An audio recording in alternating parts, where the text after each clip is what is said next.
And I am live for the time being. We are still waiting on Matt and Spork to get in here. Give them one moment and they will be present. It's one of those Matt's having some difficulty with the internet, and Chuck was in the process of doing something. Oh, and never mind, he is right there. Yeah. Yeah, I was trying to finish up a mission here before, you know, I'm blowing up Elysium right now in Assassin's Creed Odyssey. Gotcha. So, Uh, well, we're wait. I don't know if you heard, but we're currently waiting on Matt, who's having connection issues currently. okay. But for the time being, while you've been playing that, I am playing some Battlefront 2. Which one? Star Wars Battlefront 2. Which one? The new one. Okay. I have the old one too, but it was one of those I kind of, to say the least, a buddy of mine got it on Steam, and I was like, you know what? I wasn't originally going to get it, and then I was like, you know what? At least it's on Steam. Origin can go fuck itself. Yeah, did you see a lot of stuff from like Origin is coming over to Steam? Yep, and I'm loving it. I'm loving every minute of it. I gotta wonder if EA's under some issues. I can tell you exactly what it is. EA's come to realize that nobody likes their shitty service, so they're all just going to pretty much. They're like, well, we could either try to hold out and hope somebody at some point will actually finally love our service, or we can just get it on Steam and make extra money. Well, here's the thing. Steam, out of all the ones that I've done, Steam is the easiest to use. Easiest to use and the most known as well.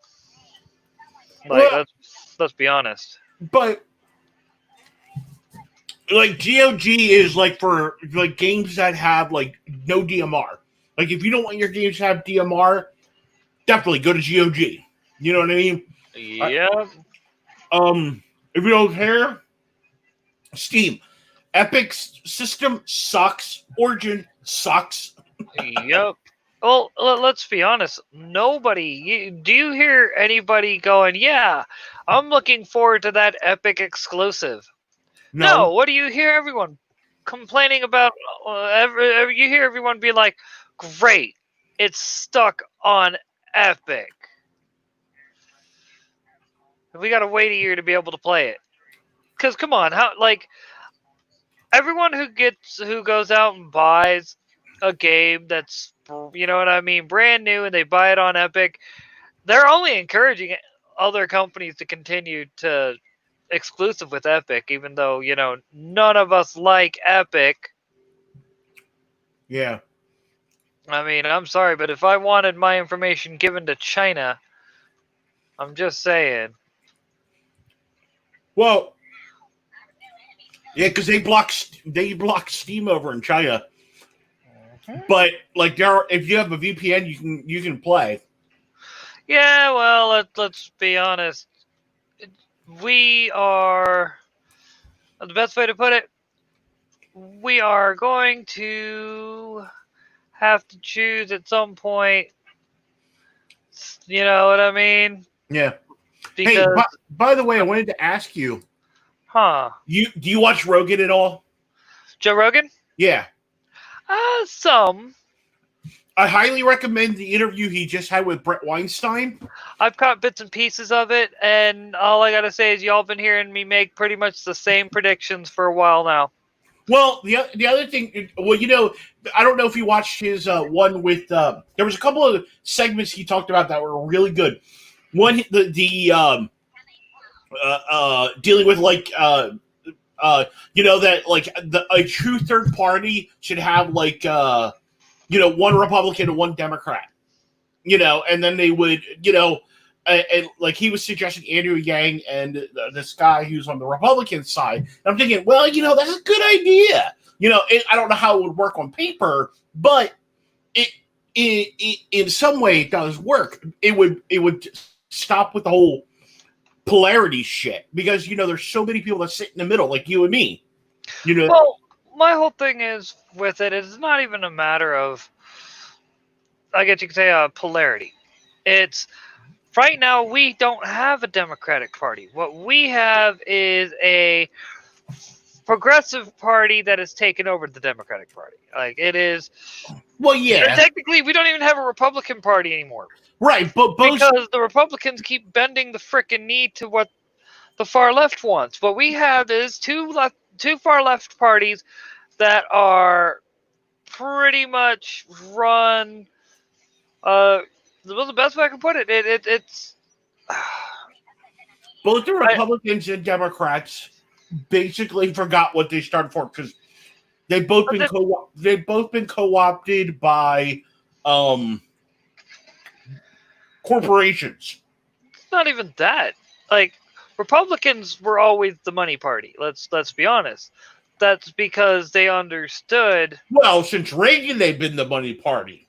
Well, even beforehand, they understood the needing to keep your house, I guess you could say, having your house in order before trying to, you know what I mean?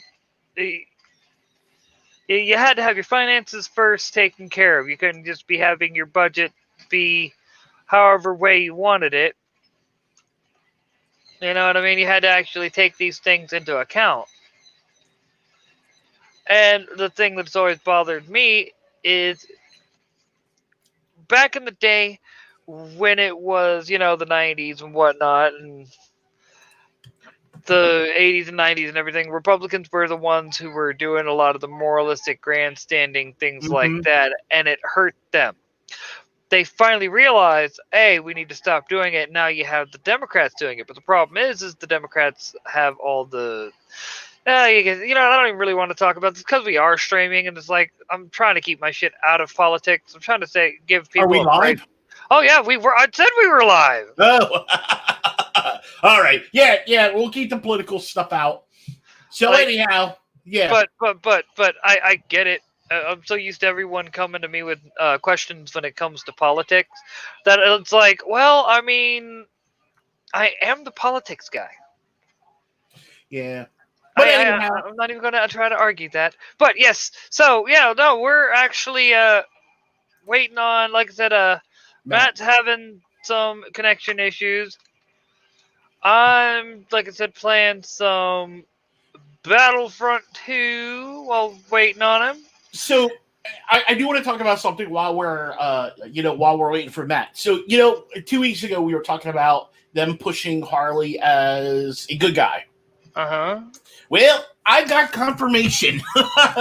Okay, so there were 3 releases of Harley that got basically released.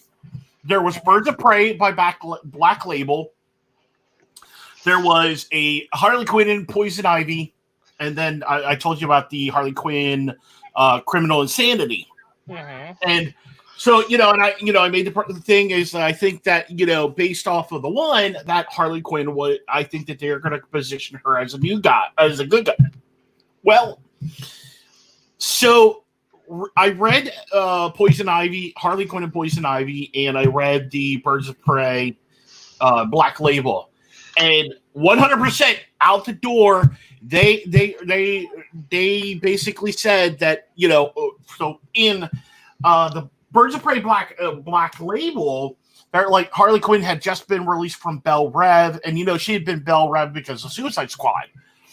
So she's like, I want to be this hero. I'm tired of being the bad guy. They have been setting Harley up for a redemption arc for a while now, and and you know what, I'm okay with that. The thing about Harley has always been she, like, even in Batman the Animated Series, she was a bad guy, good person. Like she struggled constantly trying to, what I mean?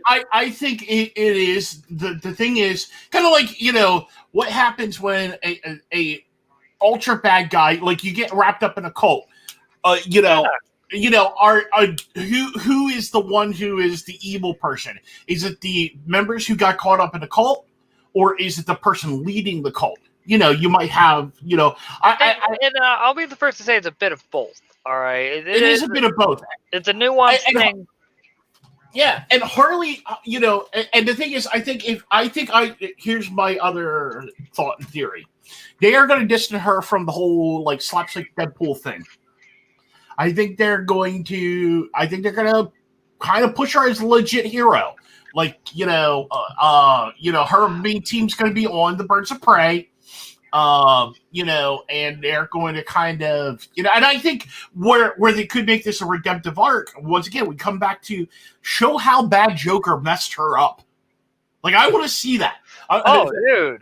Dude, and let's be honest, the you've kind of already been seeing that happen with the Harley Quinn cartoon. I mean, because I've been rewatching season 1. Because season 1 was great, and because I've been making reactions from season. Don't judge me. I up my meme game. I think season 2 is even good. It's not. It wasn't on the level of season 1. I think season 1 was phenomenal. Season 2 is good. It's it kind of slipped into the wokey thing a little bit. A little too much. Well, and that's the. I will, when I finally do sit down and shotgun season 3, I will, like I said, because I will give it a shot. Like, I have to. I really did like season 1. I mean, because they did so well with it that you can't help but be like, all right, I have to at least give season 2 a decent shot. Oh, I firmly believe 100%. That everybody should watch season 1 to season 2. I highly, granted, like I said, granted there was some wokiness, but that's okay. It wasn't like to the point where it was like CW wokiness. You know what I mean? So what you're saying is it wasn't. You're rolling your eyes to the point where your skull has become a vortex. Right. And the thing is, I think they did a great job with both Harley Quinn's character and Poison Ivy. I'll be honest with you. I think Poison Ivy 100% was a better character. I still need to see it, but I still feel like they might have done my man Kite Man dirty. I'm not saying, because I was. Man, this is the first time I've liked Kite Man. This is the first time anyone's liked Kite Man. We'll see next week or we'll see this Friday what happens. Because this is the last episode, or there might be one more. I think this is the last episode. This is episode 13 is the season finale, and then we got to wait till fall before we get to season 3, I do believe. Oh, so they did announce season 3 already. I thought, if I remember right, they announced season 3 a while ago. Oh, okay. Like, they announced season 3 when they announced season 2. Okay, so they kind of did a Rising of the Shield Hero thing where they announced season 2 and 3, and also like the same thing with Slime. They did season 2 and 3. So okay, and I know we're supposed to get a season 3 of Young Justice. Or we already got season 3. You mean season 4? Yeah, season 4. Excuse me. I still need to see season 3. I'm not even. I'm still a little. What can I say? I'm still a little apprehensive about seeing that, just because of the fact that season 1 was like of Titans has still been a bit difficult to get through. Like, but looks like right now season 3 is not confirmed. Of Titans? No, Harley Quinn. Oh, really? I thought it was already confirmed. Nope, it is on right now. It is. Give me a second here. Yeah, it's not officially renewed. There are some episodes that it's too early to declare the fate of the animated series, but a third season will happen indeed. I think, it will. I think, it was one of their more popular things. I think what they're doing is part of the issue is, with the whole HBO Max, right now, I think they're kind of, depending on which way they go. Are they going to kind of fold the DC app and move everything over to HBO Max? I hope they don't, because I just paid for a fucking year of that a couple months ago. I don't think they will. I think, like, this is my view. DC should put all their live action stuff on HBO Max, all their animated stuff in the DC Universe app. I say DC Universe app should get all of it, because the whole point of why we bought it in the first place was because we wanted access to everything that is television and movie DC. Well, and you got a good argument for the case of it. And because, well, that's what they advertised it as. It was, if you want, it's all things DC in one place. Comics, movies, TV shows, all here. So a lot of people in good faith went and bought it. So if they change it up now, it's like, we purchased this because we were told it was going to be a streaming service for all of it, and now you're going back on it because you found out that the streaming service was too expensive. Like, that's how it comes across. I don't know if it actually is that way, but that's how it's coming across. Well, yeah, it's hard to know. It's hard to know what they're going to do. I do know, because right now, there are a lot of things up in the air right now. I think. Did Ian Holm die? Didn't I? That's so bullshit. What? I spawned and then as a Darth Vader, and then was immediately taken out. Yeah, that's a hard one. Yeah, Ian Holm passed away, by the way. Ian Holm? Yep. Holm. I'm not good with names. Chariots of Fire. He did Bilbo Baggins in Lord of the Rings trilogy. Yeah. I remember that was, he passed away over the weekend, if I remember right. Yep. So that sucks. We just had Joel Schumacher die, by the way, too. Yeah, but I mean, let's be honest. Schumacher, in comic book circles, he is, while he's not loved, but he's not hated either. And oh snap, I just realized I've had the laptop on this whole time without it being plugged in. Oh. Well, here's my thought on Joel Schumacher. While we do have the state of Batman and Robin and Batman Return, or Batman and Batman Forever. Okay, Batman Forever, I don't really have any complaints about. I liked Batman Forever. I hated Two-Face. I can see that. I can see that. He had a bit too much. He was far too. Well, I think so. My view is, first off, Jim Carrey was not the Riddler. Nope. Because the Riddler is not over the top. He doesn't make jokes. He doesn't crack. His is all done by riddles. Now he does kind of have a sense of humor, but like not all his jokes are supposed to be like witty. You know what I mean? Well, to quote Harley Quinn Joker, the Riddler's thing is being the most indirect asshole. Yep. I fucking loved that line, dude. I totally forgot about it. I was like, yeah, it's true. It really is. Well, and he straight up, he is. He's an ass. He is.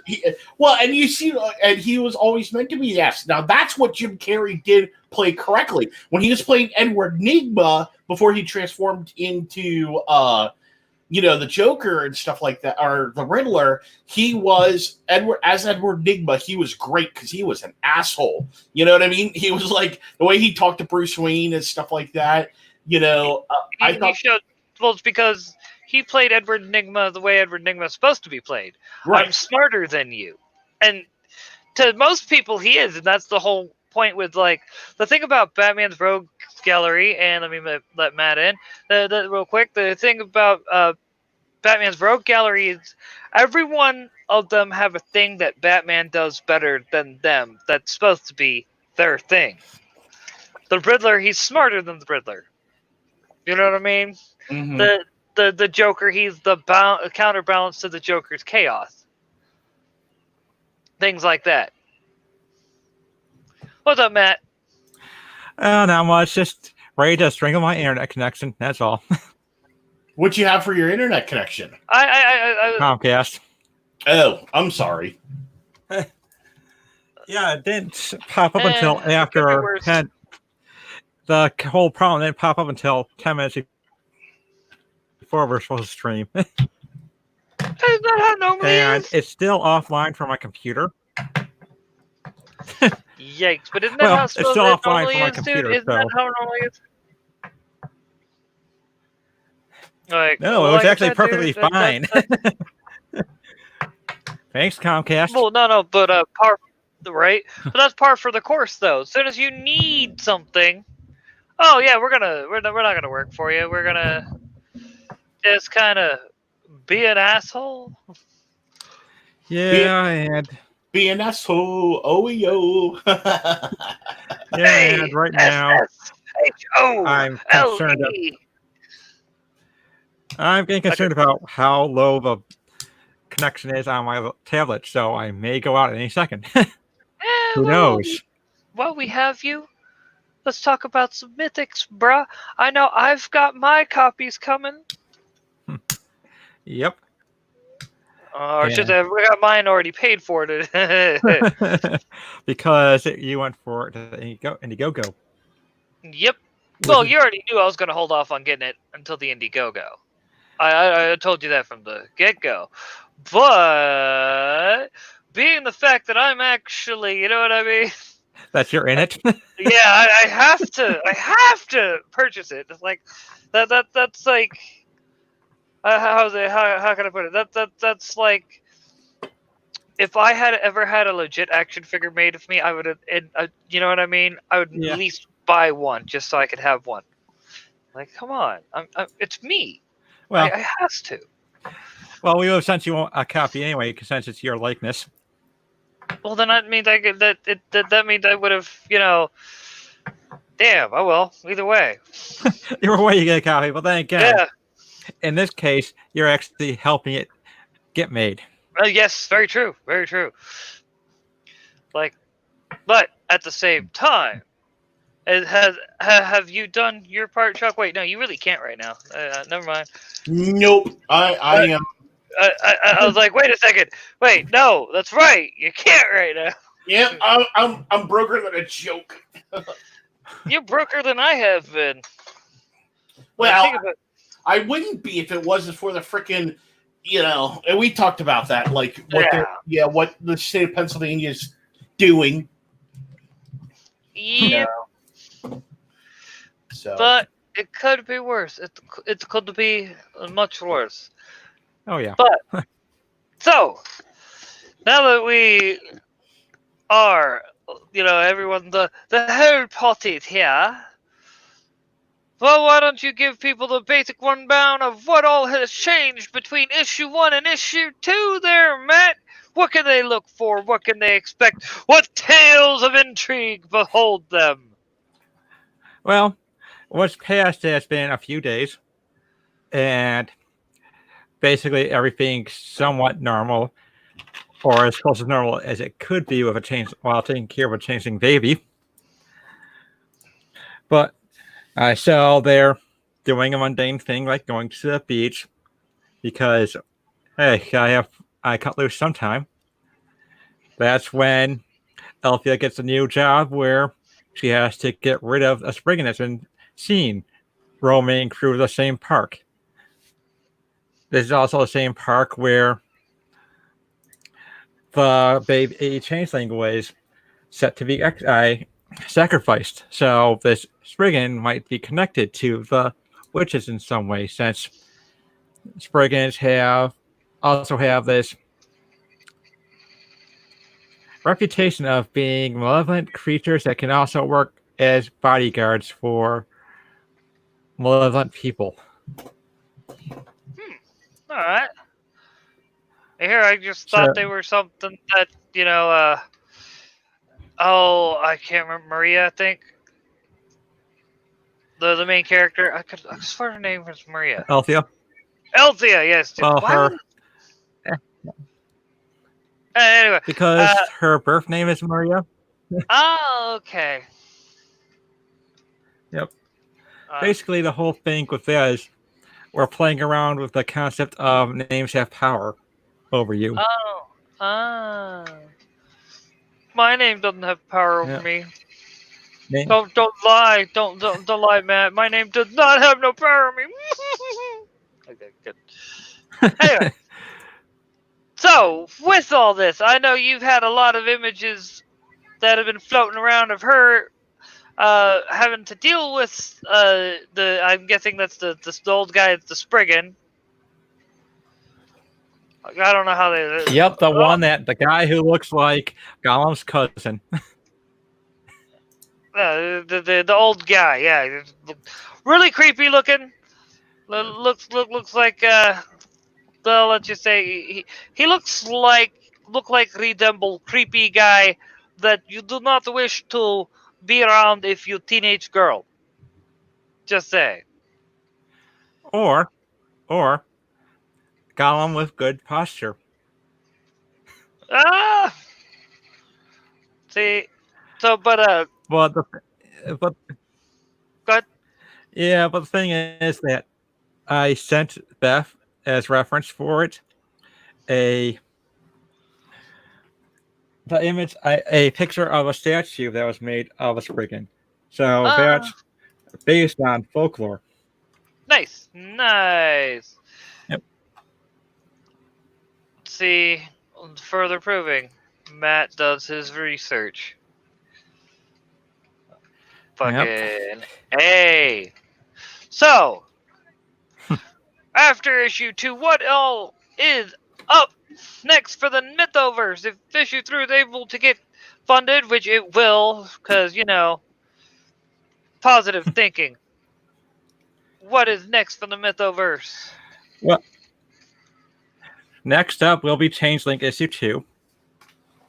And I have no doubt that it's going to fulfill on the first try because everyone loves May.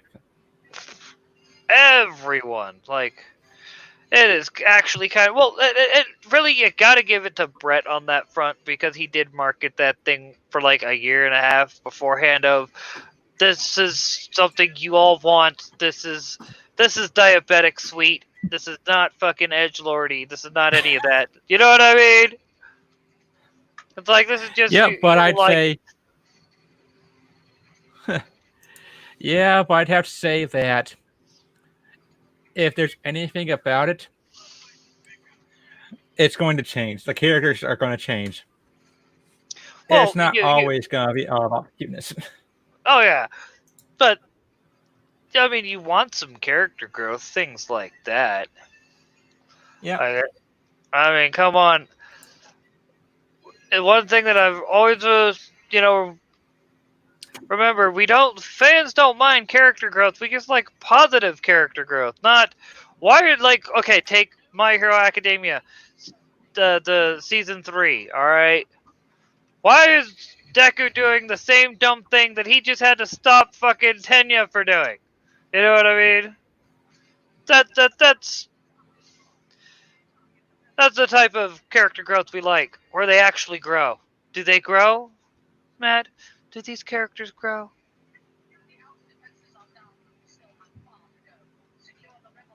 I guess not. Or did we lose a Matt? Yes, they do, because we want to have character stories. And what ended up happening was that right now there was a issue with the mic, so StreamYard put me on mute. Mute. Mute. But Oh, Mewtwo. Mewtwo.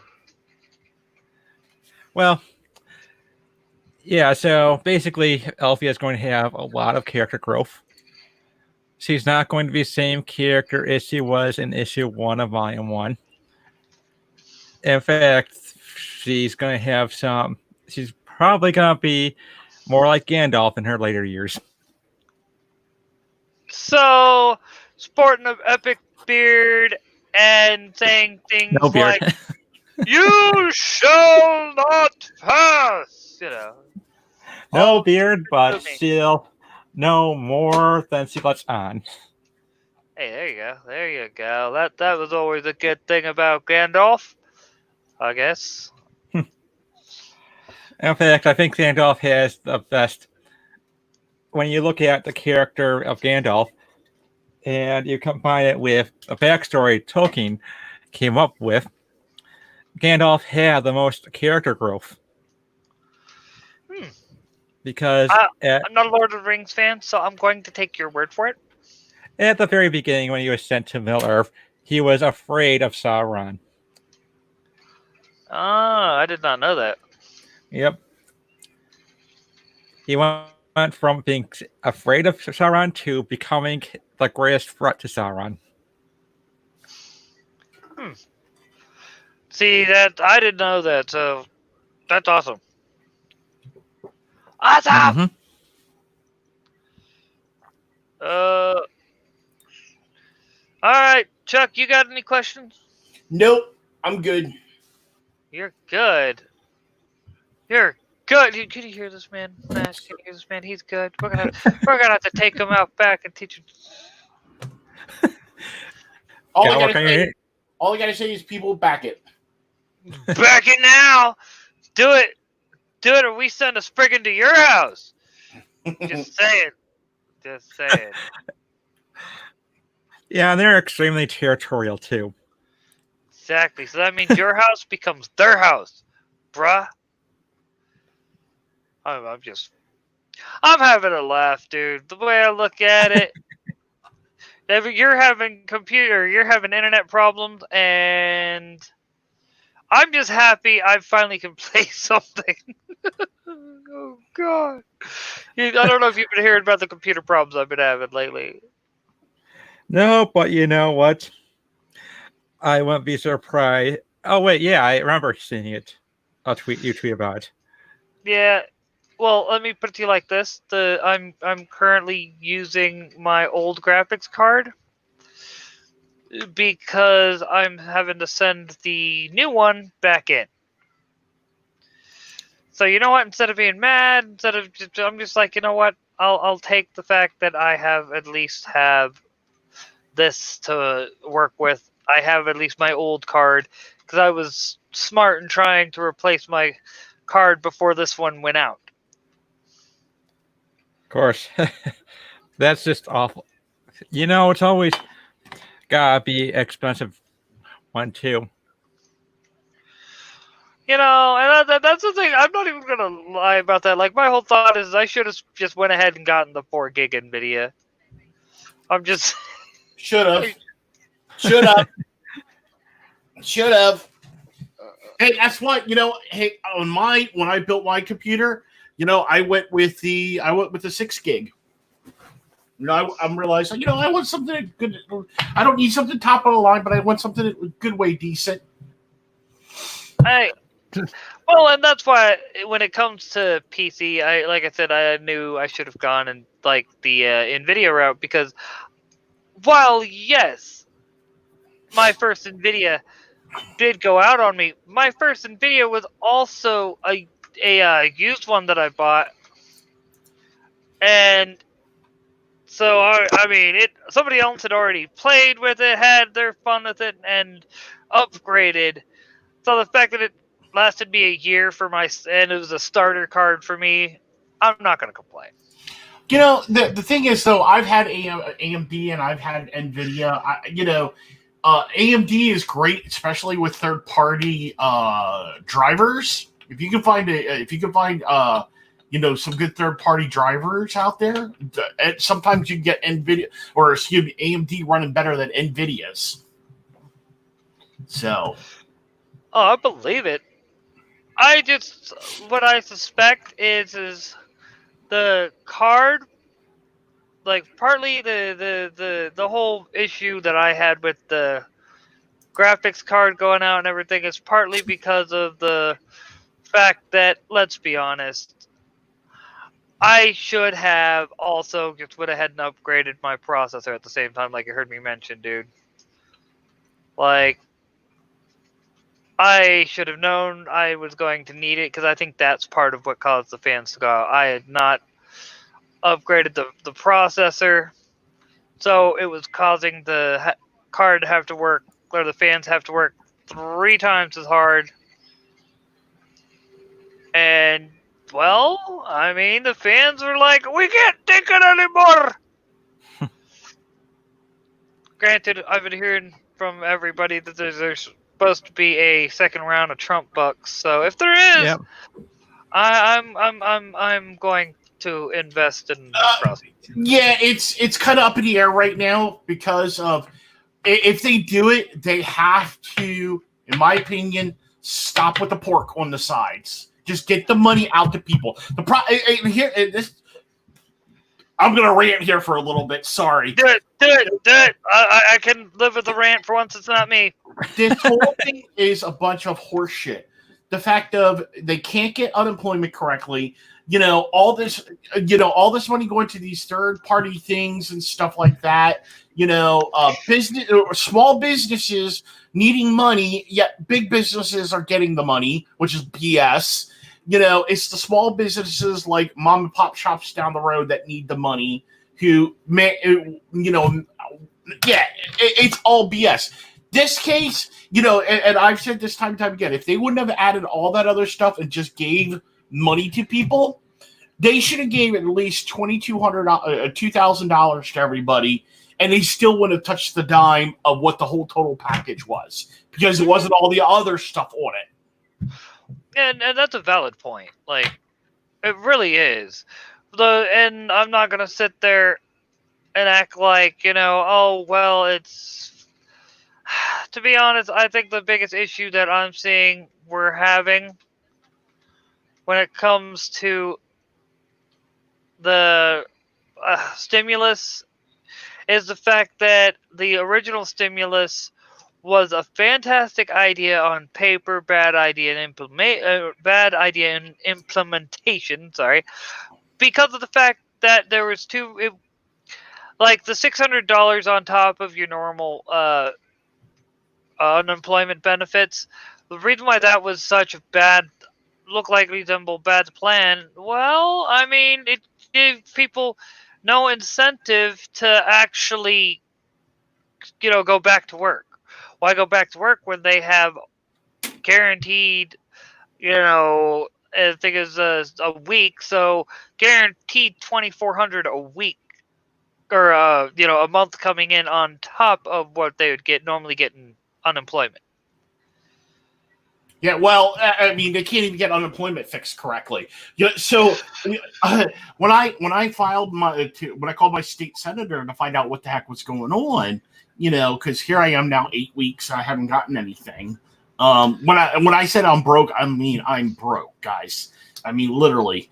And so basically, what they did was the people that were supposed to get, like, everybody was supposed to get the money that was on unemployment, the additional $600. Okay, anybody who was on regular unemployment and also on the pandemic unemployment, they were supposed to get this extra $600. So what they started doing is some people started getting their money. They stopped. And they literally stopped giving people the money, and they told people, oh, well, there's this issue. And then, like, other people didn't get anything whatsoever. There was people that filed the same time I did. They didn't get anything.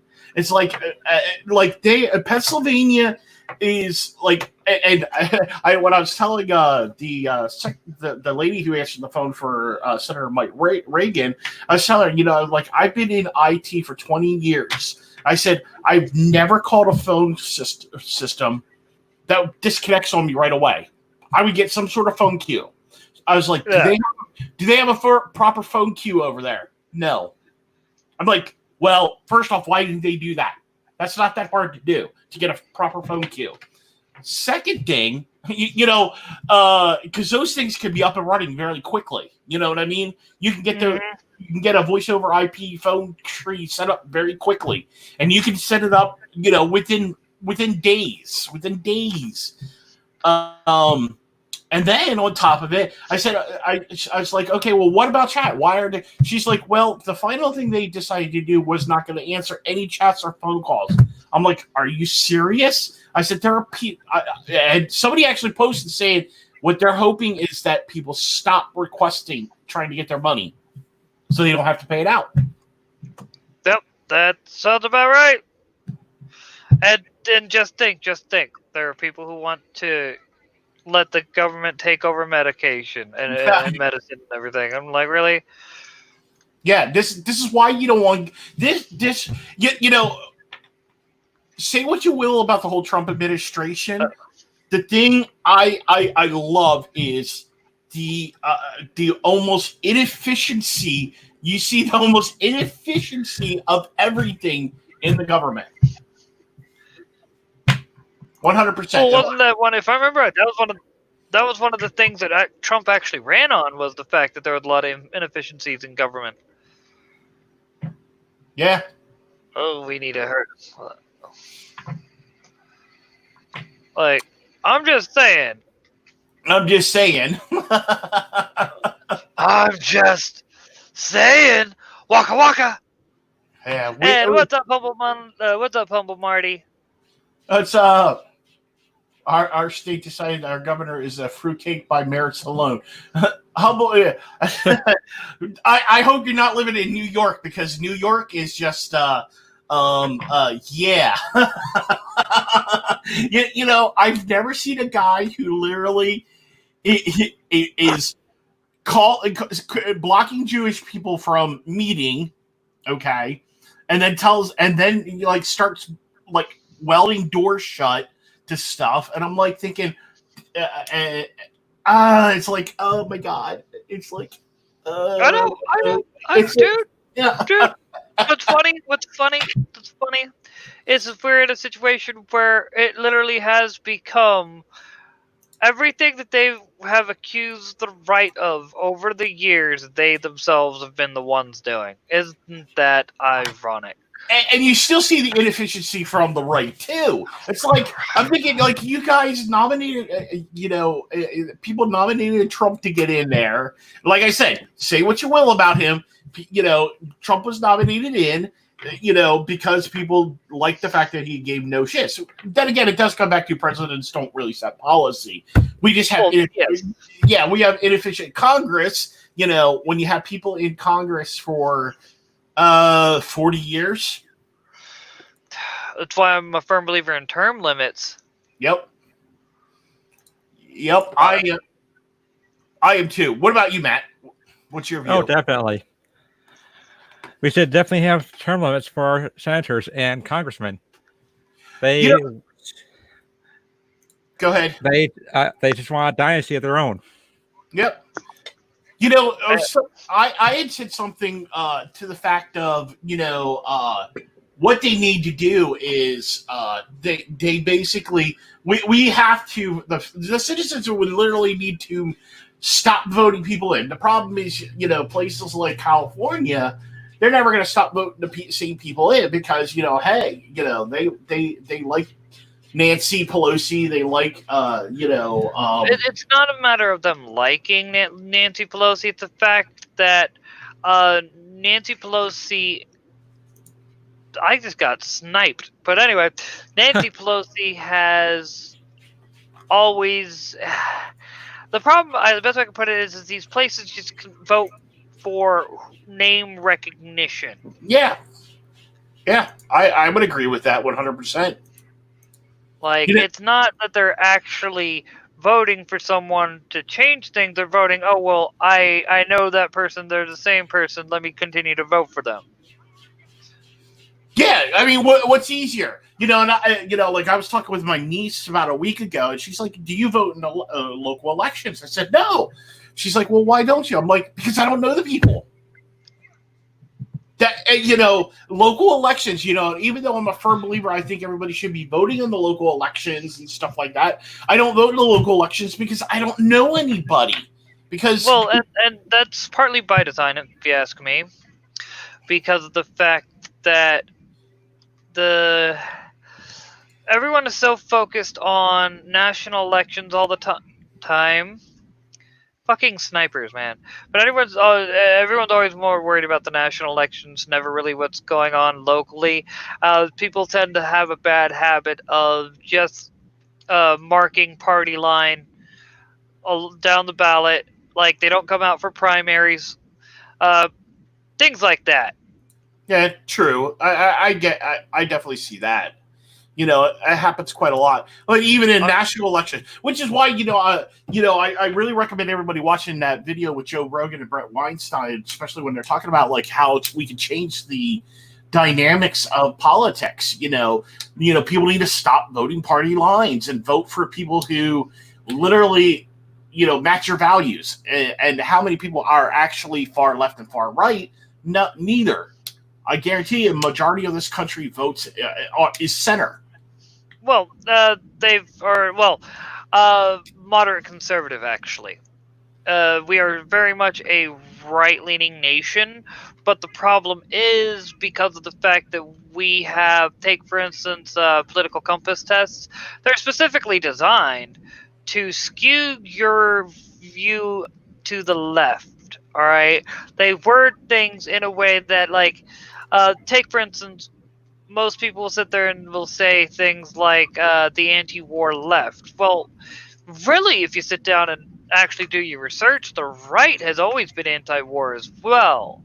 So why is anti-war always classified as a left-wing position until recent years? Now they're trying to say it's a conservative position, but that's, we're not going to go into that. Yeah. But anyhow, let's get off the politic. Sorry, Matt. So Matt, hey, It's fine. so let me ask you this. Are you reading anything new, like comic wise? No, not really. Not lately. It's been mostly rereading old books I have. Okay, well, tell us what you're reading. Well, since the new Foundation trailer came out, I've dragged out my old copy. Yes. Just to reread them. So I guess, like me, you're excited. Don't support Apple. Don't do it. Well, like I said in my tweet, I'm going to wait for the Blu-ray. Well, Apple doesn't do things on Blu-ray. Yeah, damn it. How about other streams? Streaming channels. I mean, yeah, they'll probably or I'll have it up on my Plex server or something like that for you. Yeah, because what's the point of getting another subscription just for one show? Well, it's not even just that. I mean, it's the reason why I say don't do it. It's Apple. Is because of the fact. I mean, come on, Foxconn, dude. Like the shit that they pull, the literal fucking slave labor, things like that. No, don't do this. Don't do this to yourself, Matt. Don't do it to America. Hey, hey, what's up, Gorgonite? What's up, Gorgonite? Hey, Gorgonite. Yeah, I've actually been reading, which, by the way, Matt, I know you and I have talked about being huge sci-fi fans and stuff like that. Like, what's your favorite Asimov book? Definitely have to say Foundation. It's, for some people, it might sound like a slog, but it's really interesting how he's able to, how he puts the characters as intelligent as possible, predict the future through mathematics, and it's and how Selden was able to manipulate the aristocrats into exiling him and his followers to a planet that he already chose. So it's really anyone. If anyone wants a master course in motivation, it's take a look at Harry Selden. Mm-hmm. For me, like now, I've never read Neuromancer. Everybody keeps telling me to read it. So I definitely want to do that. But the thing is, my favorite is I've always been a big fan of the robot series. I actually enjoy those so much more. Which, by the way, I know you probably know this too. The movie I, Robot was actually not based on Asimov's book. Nope. A lot of people think it was, but go ahead. Oh, it's about as much based on iRobot as Starship Troopers was based off of Starship Troopers. Well, that is about true. Which they and not to take that up. And not to take anything away from the movie, because I love the movie how it was done, but yeah, it was not Starship Troopers from based on the book. Paul Voorhees actually did it purposely like that because he's very anti-war. Well, and the whole thing about that, the movie was but was the fact that it was also it lost a lot of the nuance of the book. Yeah, I think is the best way to put it. The book had a lot more going on that I think they should have, that could have been put into the movie, but they would have had to have go at it from the get-go with the idea of having it be a trilogy to be able to get everything in there. Yeah, that needed to be in there. One of the things that's interesting, the suit, was completely incorrect because the suit is actually more of a mech suit, closer to what it was in Aliens. That's really closer to what the suit was that Heinlein wrote his description on. But budgetary wise, they had to go. You know what I mean? They skipped over that whole part about the suit. What it does and stuff like that, and yeah, I mean, it did turn people into, almost superhuman, Well, it was, the whole idea was actually based off of what you will require in order to live in a lot of adverse environments in space. That was, it wasn't, oh, well, it seems cool, let's go with that. No, it was actually, meant to be, oh, this is what mankind will probably require in order to exist on other planets. Let me put that in there because it makes a lot of sense. We're also going up against a species of, hyper-intelligent, hyper-strong aliens. They're going to need a little bit more than just standard, you know what I mean? Right. Firepower to deal with these things. I'm just saying. I'm just saying. Waka waka. So Gorgonite Ghost, he says, I won't lie to you, it really shows that this was William Gibson's first book. However, it is a pulp noir writing style that's endearing to him, and would recommend reading the Neuromancer graphic novel for an easier read. Okay. Go ahead, Matt. I'm sorry to interrupt you there. That's fine. Well, the power suits did not make an appearance until Starship Troopers Invasion, the animated movie, which I think that the director, who also did a very gothic Captain Harlock movie, I was trying to show that he could do a Warhammer 40K movie. See, there's another franchise that is very difficult to get correct. Well, I would argue that almost anything from the 50s, 60s, 70s, and maybe early 80s are very hard to, I've noticed. And even if you go earlier, too, let's talk about Poe and Lovecraft. I think these writers, and this has always been my view. I think the writers of the early 20th century really they were on they were really detailed on their work. Now in terms of like the science fiction writers, Heinlein, Asimov, who's the guy that discovered the Lagrange points? Did 3000. Arthur C. Clarke. Yeah, Arthur C. Clarke. And I've argued this. Like, if you look at those sci-fi writings, like everything that they wrote on there was all based mathematically.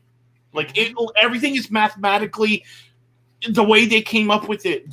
Like the thoughts of how things could be. And it's like it's amazing, like how they wrote. When you got into, I think, the 70s and 80s, you started drifting from realistic science fiction on how they could be to kind of this futuristic science fiction. You know what I mean? And I think books that kind of in that time frame kind of lost their edge in terms of like being, for me, like very impactful. That's kind of when I kind of switched over to horror during the 80s and stuff like that. But I love the early, for me, I love those. I love Arthur C. Clarke, Heinlein, Piers Anthony, those guys. That's what I grew up reading. I don't know. Matt, I'm probably sure you're in the same boat, and the same thing with you, Bob. That's the stuff you read. What's funny is like, for me, it's I when it comes to, well, like I've stated time and again, I mean, I've never really read a lot of the fiction stuff. Y'all know the stuff I read. Let's be honest. If it's not comic book related, it better be educational. I'm not even gonna. That's like, I'm just saying. I'm sorry, but you know what though? I think I'll disagree with you on that. I think really, I don't know, Matt, if you agree with this or not. I think when you read Asimov and Heinlein and stuff like that, you're learning a lot of stuff. You're like actually learning. You know what I mean? You're learning because, he sets up, especially Starship Troopers, you set up a whole political system based on military service, how it came like that. So there was like a lot of future history, alt history, but you were still learning. And I think all their books were like that, that they all taught you something. You know what I mean? So there was I get that. But what's funny is like one of the things I've been telling a buddy of mine for years, like, yeah, no, it makes sense that you'd be able to predict the future through math. It just because and would go into how like the patterns of humanity, things like that, the nature of things being, I kind of call it the circular effect.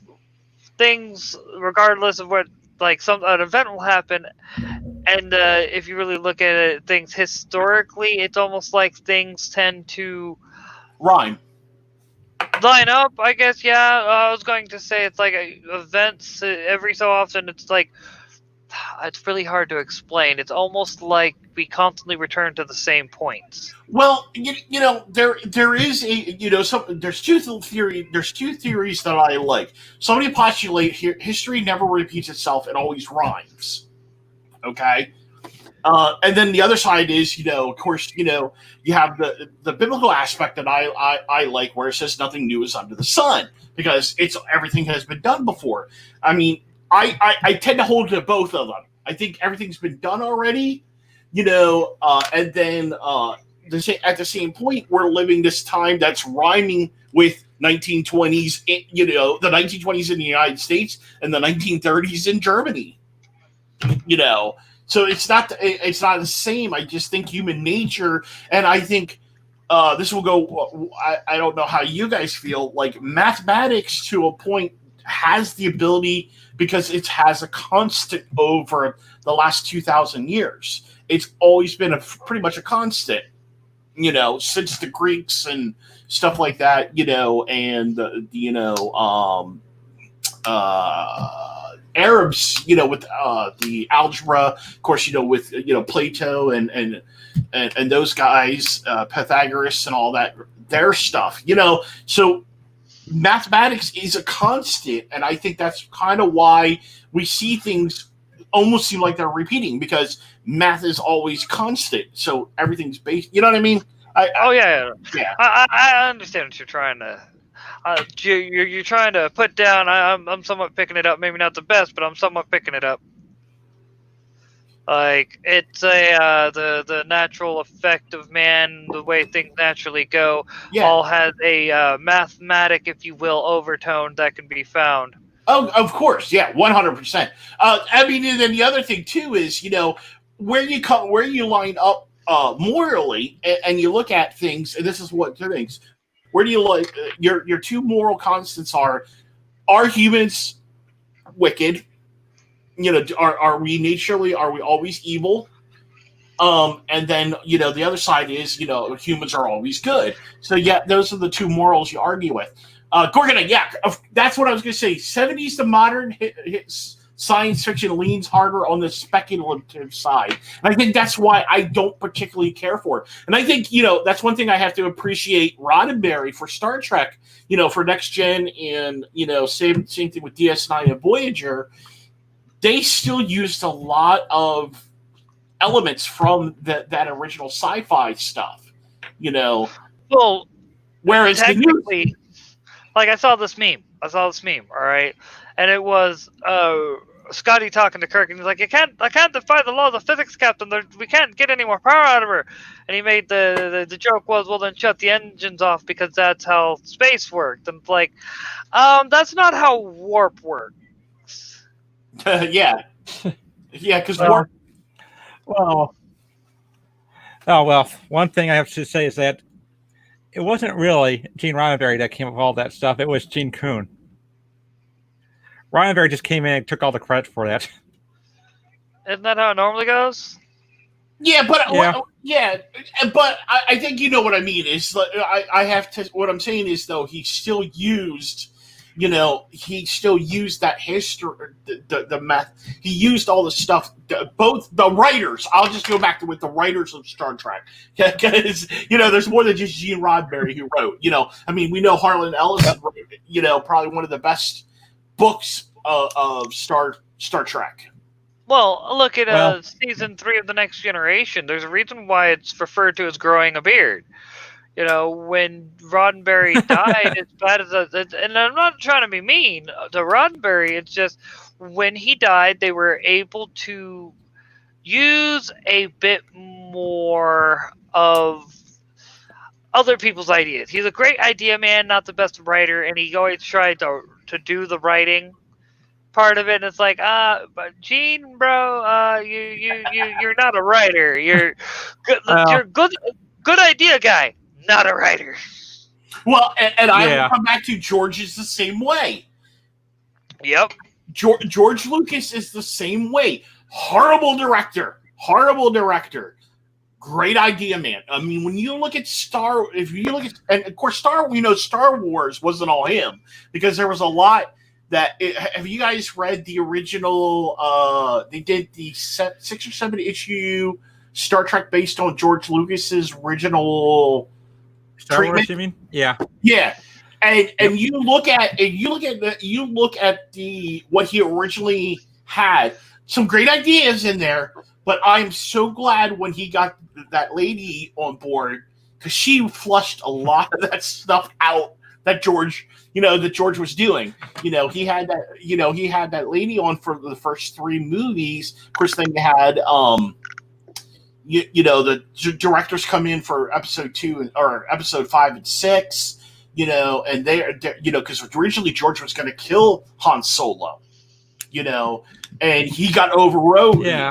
They're like, no, we're not. Why are we going to go ahead and kill our best character? Like literally, because Harrison wanted it done. Yeah, well, that's true. That is debatable on whether he's the coolest character. Let's be honest, out of the Star Wars franchise, I'll give him that. But best, that's debatable. I'm talking about at that time. Well, no, even at the time, man. You best not be saying an unkind word about my man Luke. I'm just saying. Okay, well, what version of Luke? Well, yeah, Ryan Johnson did. That's what all of episode 7 was a big huge fu to Luke. You know, Yeah, dude. dude. Hey, Like the Last Jedi just kind of was like, we're gonna take a massive shit on Luke Luke Skywalker and ruin everyone's favorite Star Wars character just because we can. I'm a bit salty about this still. Chuck, yeah, I can tell. But I would recommend, when you have the money for it, to check out the comic book version of Harlan Ellison's original screenplay for City on the Edge of Forever. Yeah, I heard about that. It is, yeah, it's not only beautifully drawn, but it's also superior to the original, to the episode. It's far superior to the episode, honestly.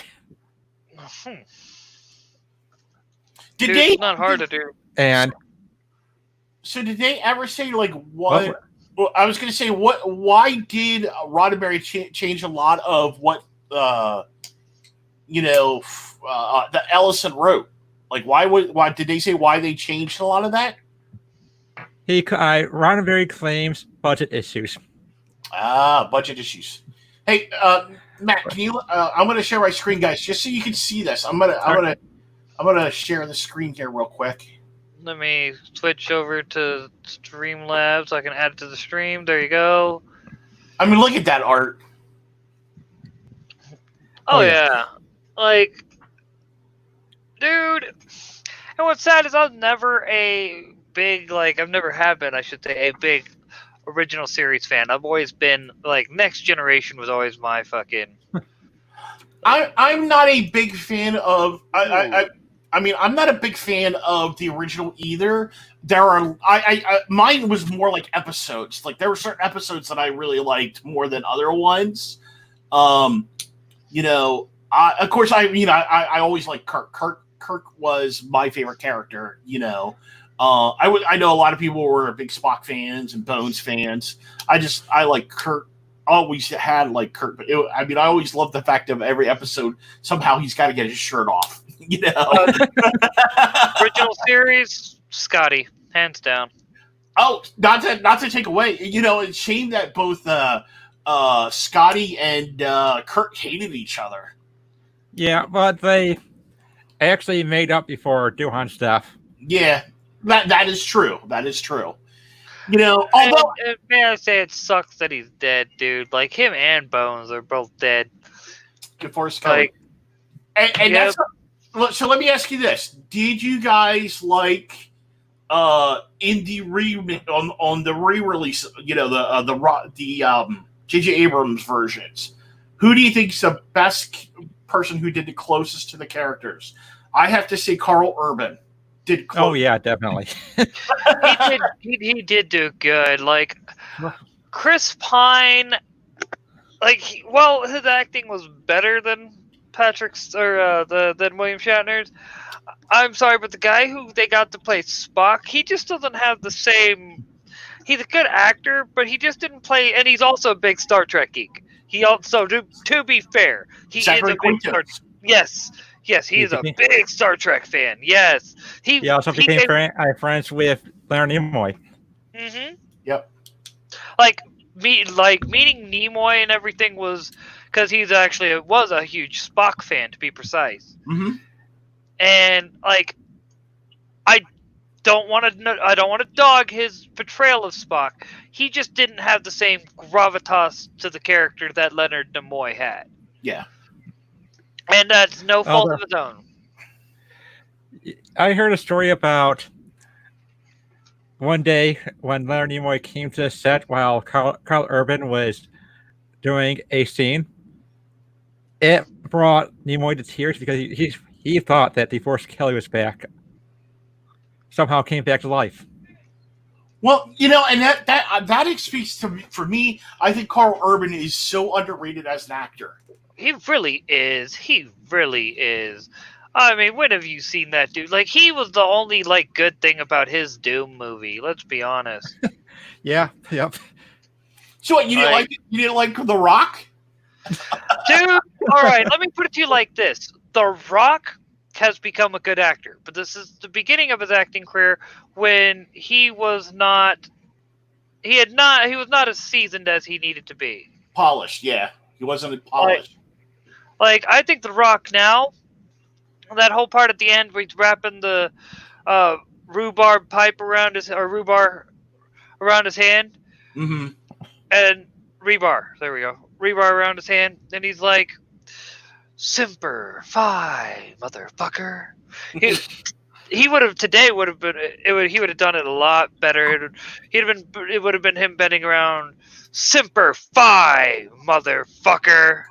Like he would have had more of that gruffness. He would have sounded more like an actual Marine, Mm-hmm. not sounded like, I don't know what he was trying to sound like. He wasn't. He did not sound like a Marine, and he did not sound like somebody who was going.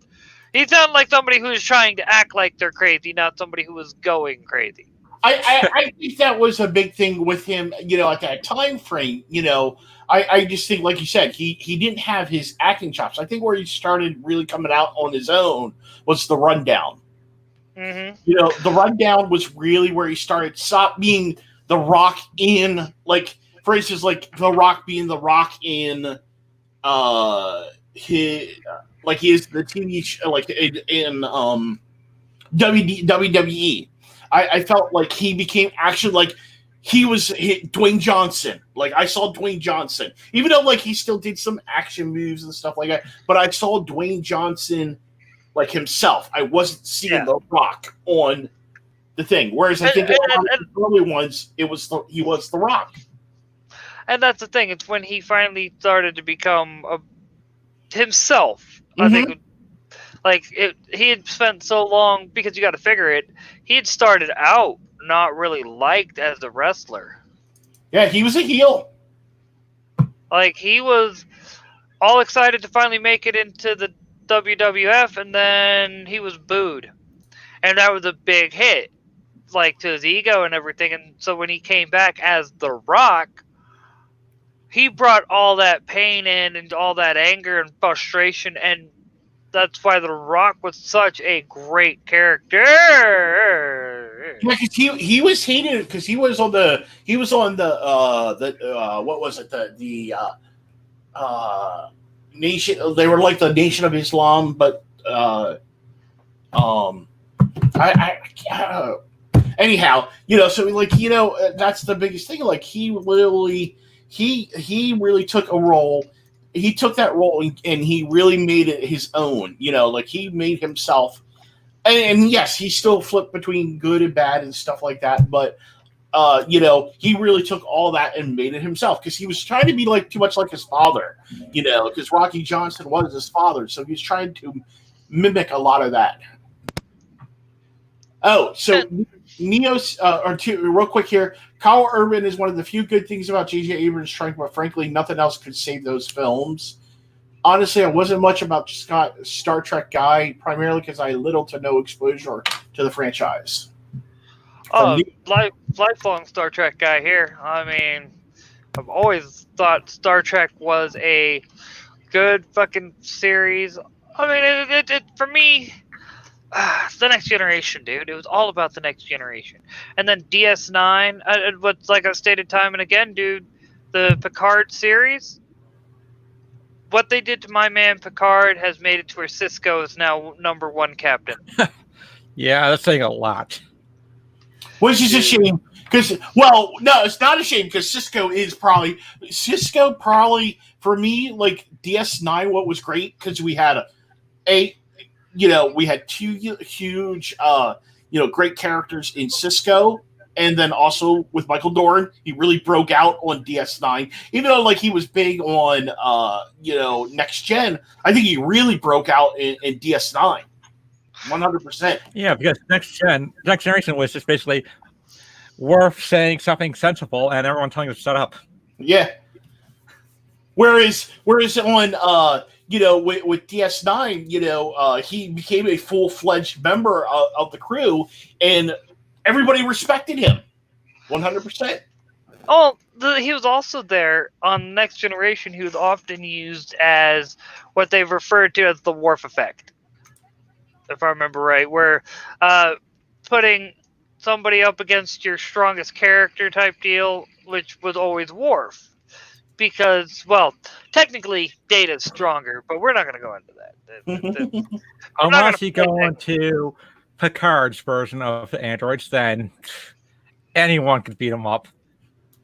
Really? That is ridiculous. There Data's was supposed to be Data's supposed to be like strong, very strong. Like they they yeah built him up over years to be. See, this is why I hate the Picard show. It yeah ruined everything that made a lot of these characters great. yeah. Yeah, So you have a Remnant character who's surrounded by a bunch of androids who are supposed to be like Data, and he's able to beat them up using Romulan martial arts. Yeah, that would never happen. That Romulan would get fucked up.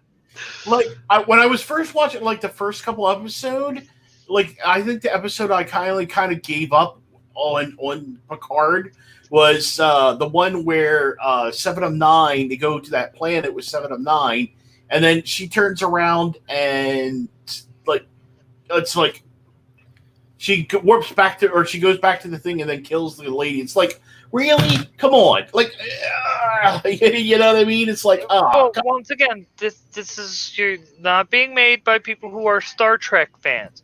That's the whole thing. no, If it was no. made by people who knew Star Trek, they would know.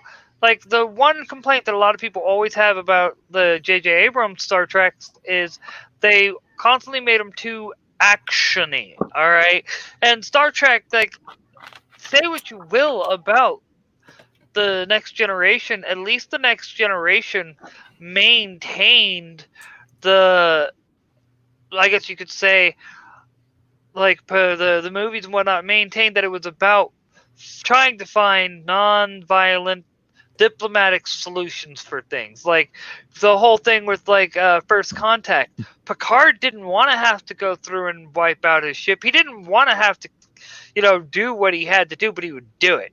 He wasn't about to have people go through what he went through by being disconnected from the Borg, for instance. He was like, kill them. It is a far kinder fate. Believe me, I know. Like, and take the holodeck scene where he's like, yes, this was Ensign. I don't remember the ensign's name, but and she's like, yeah, and the female scientist was like, he's one of your guys, and he's like, this is a kinder fate, believe me, I know. And she's like, that's kind of cold. It's like, no, you haven't been assimilated by the Borg. And I like how they, for instance, one of the things I liked that they did in First Contact is they showed that even though Picard was no longer a part of the collective, he still heard them. Which I think makes sense. I think he would still hear them. It's kind of like when you're part, because you're part of the hive mind. You're still going to have that lingering.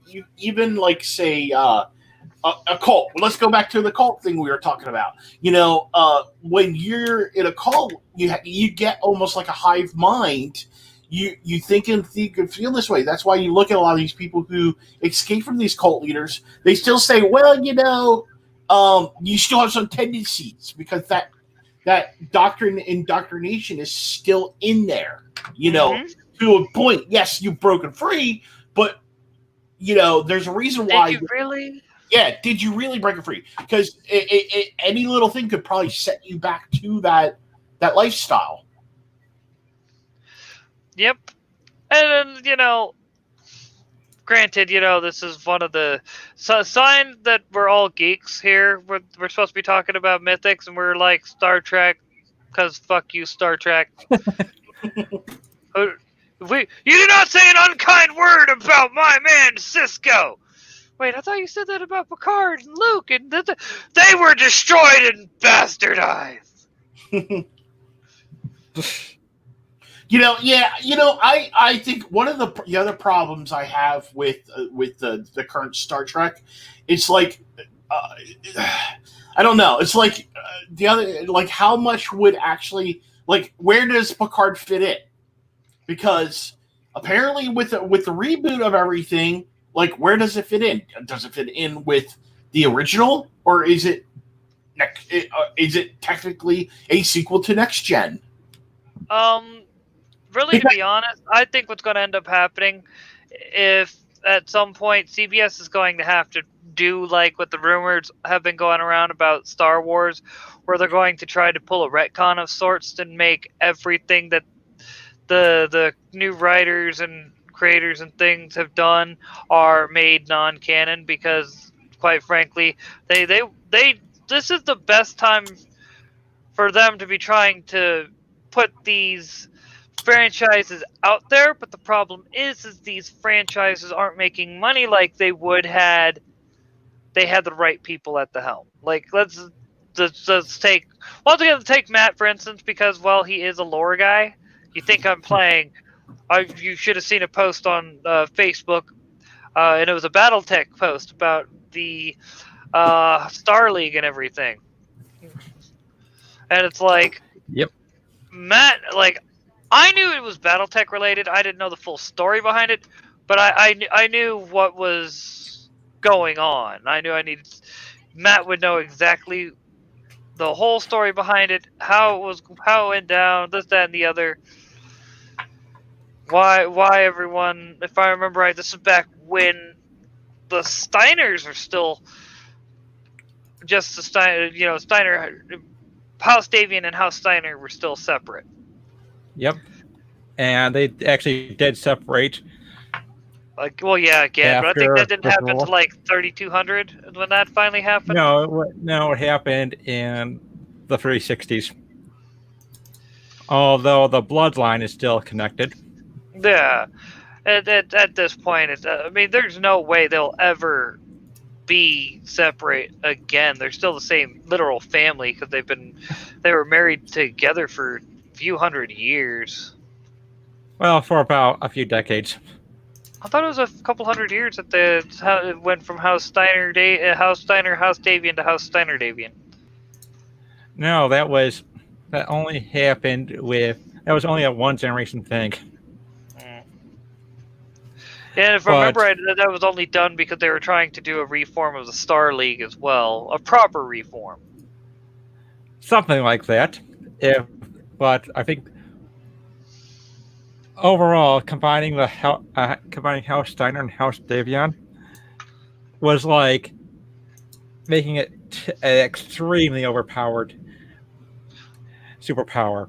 That would have they would have taken over the inner sphere if Comstar didn't interfere with some of their wars. Well, I mean, we're also talking about Comstar. I mean, come on. The Comstar held off the fucking clans while the Inner Spirit got their fucking shit together.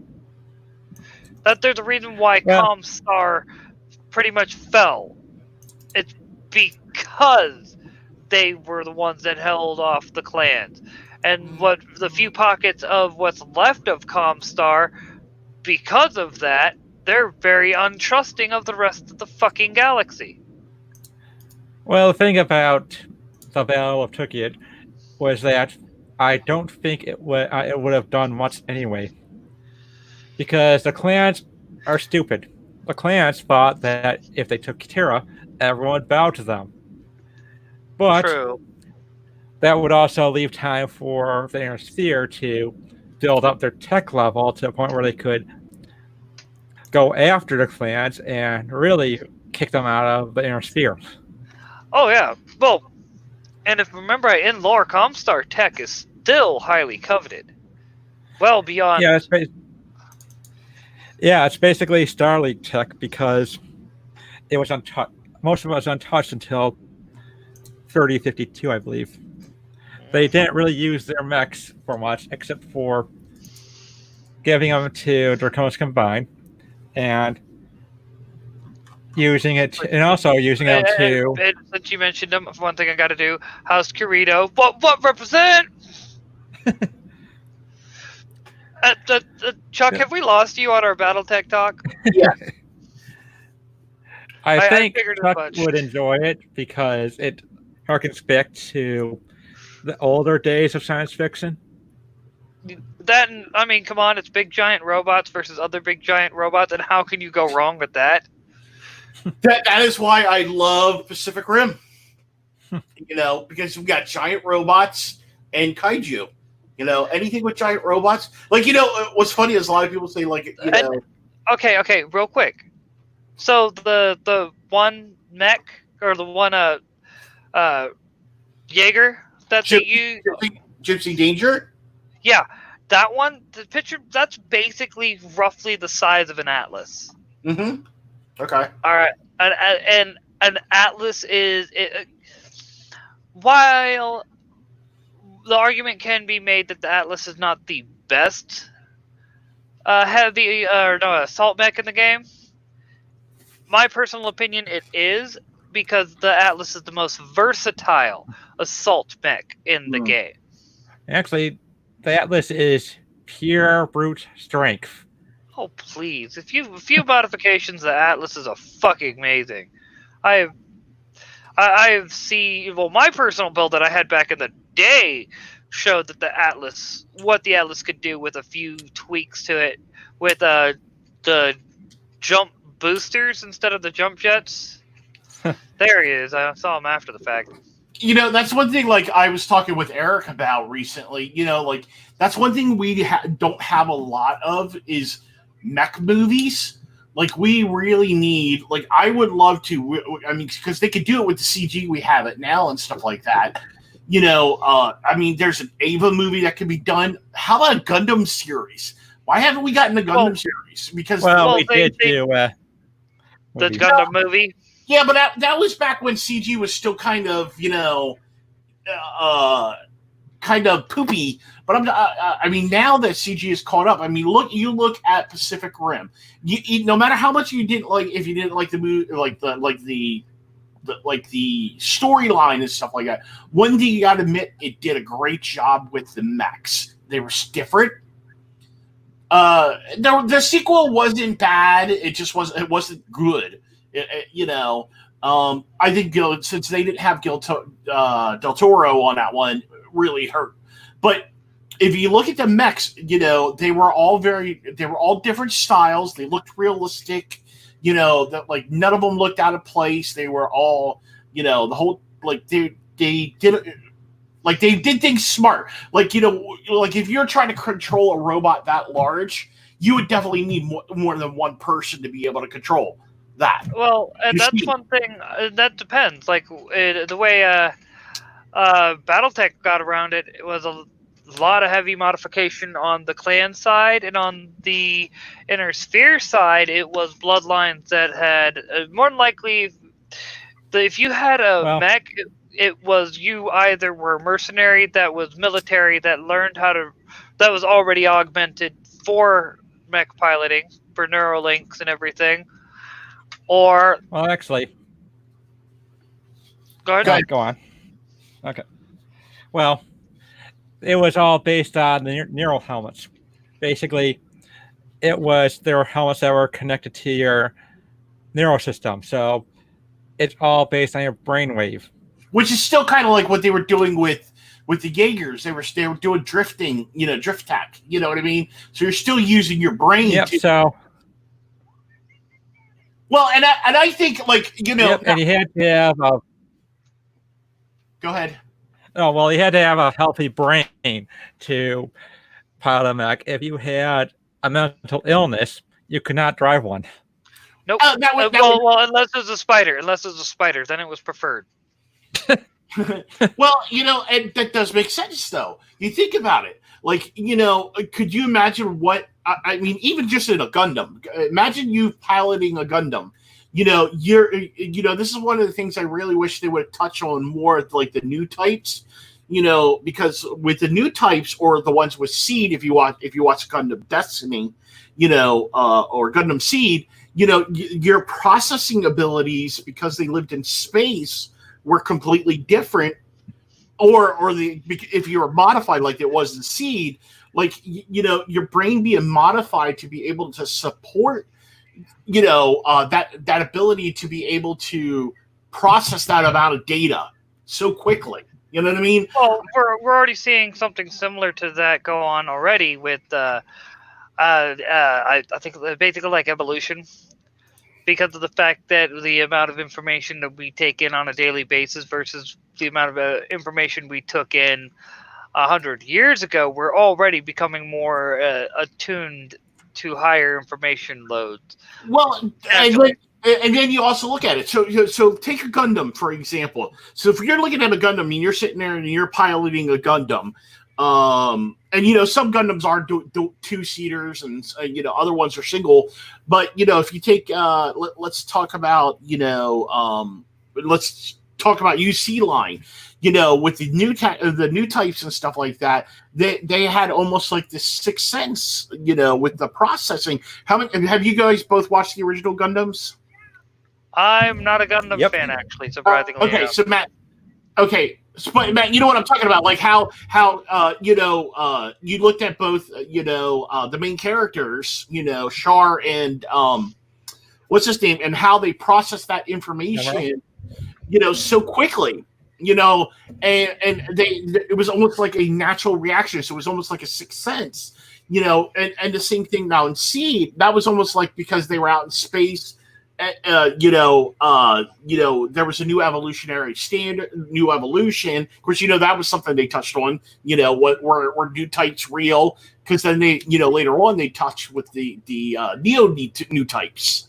Especially like in Gundam Gundam Frame Psycho, like they actually, yeah. I mean, how that goes and stuff like that. So like I think now with the way CG is, like I think we could really, the way I think it was sold, that's how we could do either good Gundam movie. I would love to see Man Kaiser Z get a robot. Oh, Pat Laborer. How about Pat Laborer? They actually did a live action series for Pat Labor. Yeah, but it's still, they did, but it still wasn't like good. You know what I mean? It was okay. But like I would like to see like an actual, like maybe like Japan writing the story and then having America actually, like we have it, like we do the acting and stuff like that. You know what I mean? Because I think depending on the movie, I think they're, and we would have like Japanese actors and American actors and stuff like that. Kind of almost do like with Ghost in the Shell. Like the city is actually a lot of people mixed in. You know what I mean?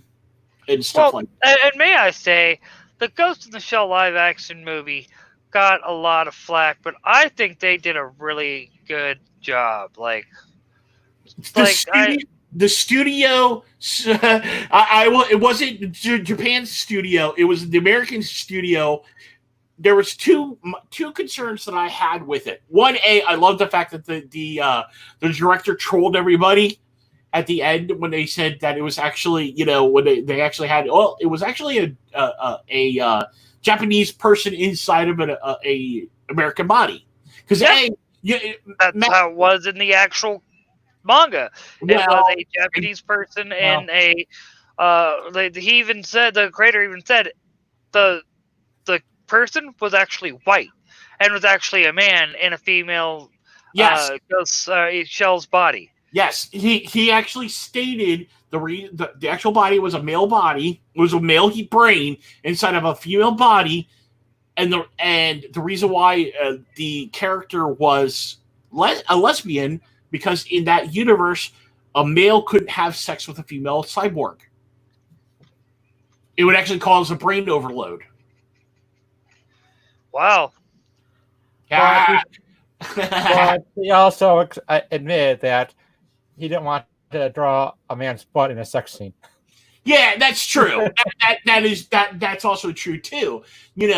Which I think overall, I think the thing that I think they did wrong on the Ghost in the Shell movie was, there was too much controversy surrounding it. First off, okay, but that was not their fault.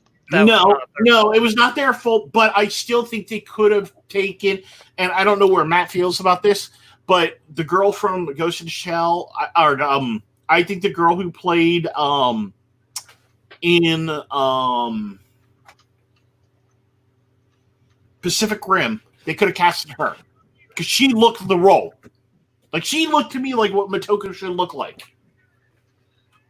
Like, maybe like either way, it Honestly, gets a lot of flack for a lot of unneeded flack. It was still a good movie. I was very pleased with it. I thought they took some liberties, but they didn't just straight butcher it like a lot of American directors do. they then Dragon Ball Evolution it. what was that? Yeah, they didn't Dragon Ball Evolution it. Yeah, Dragon Ball was just that shall not be named. Oh man, that's a cluster F. Give the guy who played Piccolo credit though. He did do his he had to fight to get Piccolo to be green. They were going to make him blue. Yeah, they were and Spike was like, no,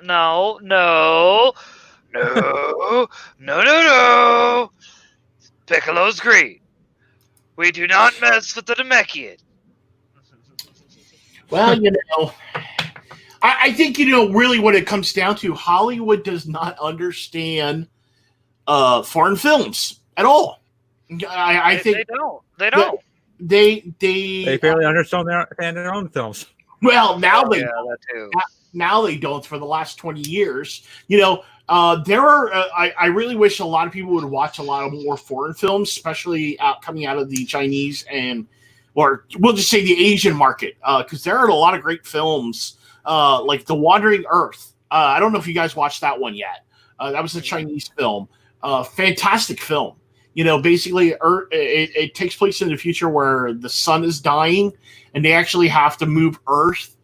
And so they were dealing with Earth wandering to find a new sun and stuff like that, and how they had moved everybody underground. But I thought it was really good. There are. Go ahead. Oh no! I was talking about the game. I was like, so that's why these pistols are so freaking overpowered. Apparently you charge them up and fire them. I've been sitting here like, why the hell are these people like single shotting me with these pistols, getting all bad? Oh, because they're overpowered pistols. They're like stupidly overpowered pistols. Pretty much. I don't know if y'all have played the new Battlefront 2. Nope. Oh, yeah. I played the story line. That was the only good thing, by the way. I'm playing multiplayer because that's the only reason why I wanted it. I'm not even going to try to front and say that I wanted it for anything other than just the multiplayer. I may or may not have a weakness for this type of gameplay. That's perfectly fine. What am I going to do with you? What am I going to do with you? Hey, I don't got many games. At least it's not Halo. If we were playing, if I was playing Halo right now, all right, like multiplayer. Oh man, there's a whole reason why I don't play Rocket League. I like the game. Love the gameplay. Think it's fun, great to play. It has the same effect that Halo has on me, where I will just be like, basically, I will. I have a bad habit of certain games just getting me to the point where I'm like, motherfucker, fuck, just yell and scream and get mad. Oh man, no, Halo will get me. I have thrown controllers. You know what? We need to do a hosting one night and just do a game where we get like a bunch of creators on one. I would like to create a map that it's called Hell on Halo, and basically what it is everybody has rocket launchers, and we have a respawn rate of 1 second. Ooh. That's ooh. I don't know. I'm kind of yeah. I mean, the thing is, the amount of body counts is just it's amazing. when you're actually getting in there and you're just seeing all these bodies laying all over the ground because of the amount of because the respawn rate is so quick, and you're just blowing people yeah. up. And Gorgonite, it's not. I did not buy it on Origin. I bought it on Steam. Thank you very much. Thank you very much. I do not support Steam to the best or do not support EA to the best of my ability unless I'm supporting Steam at the same time. Which, mind you, even Steam's starting to get a little but. Well, the thing is with American companies, the problem is, I was talking about this the other night, and I wanted to get Matt's opinion about this.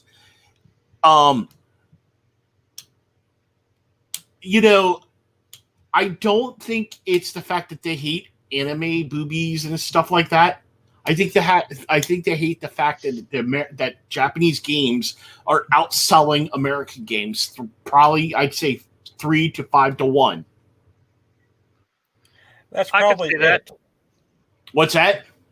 That's more than likely it. I think that's the whole thing. Is I think they want the fact of the only reason why they're censoring stuff is because they want to stop people from buying.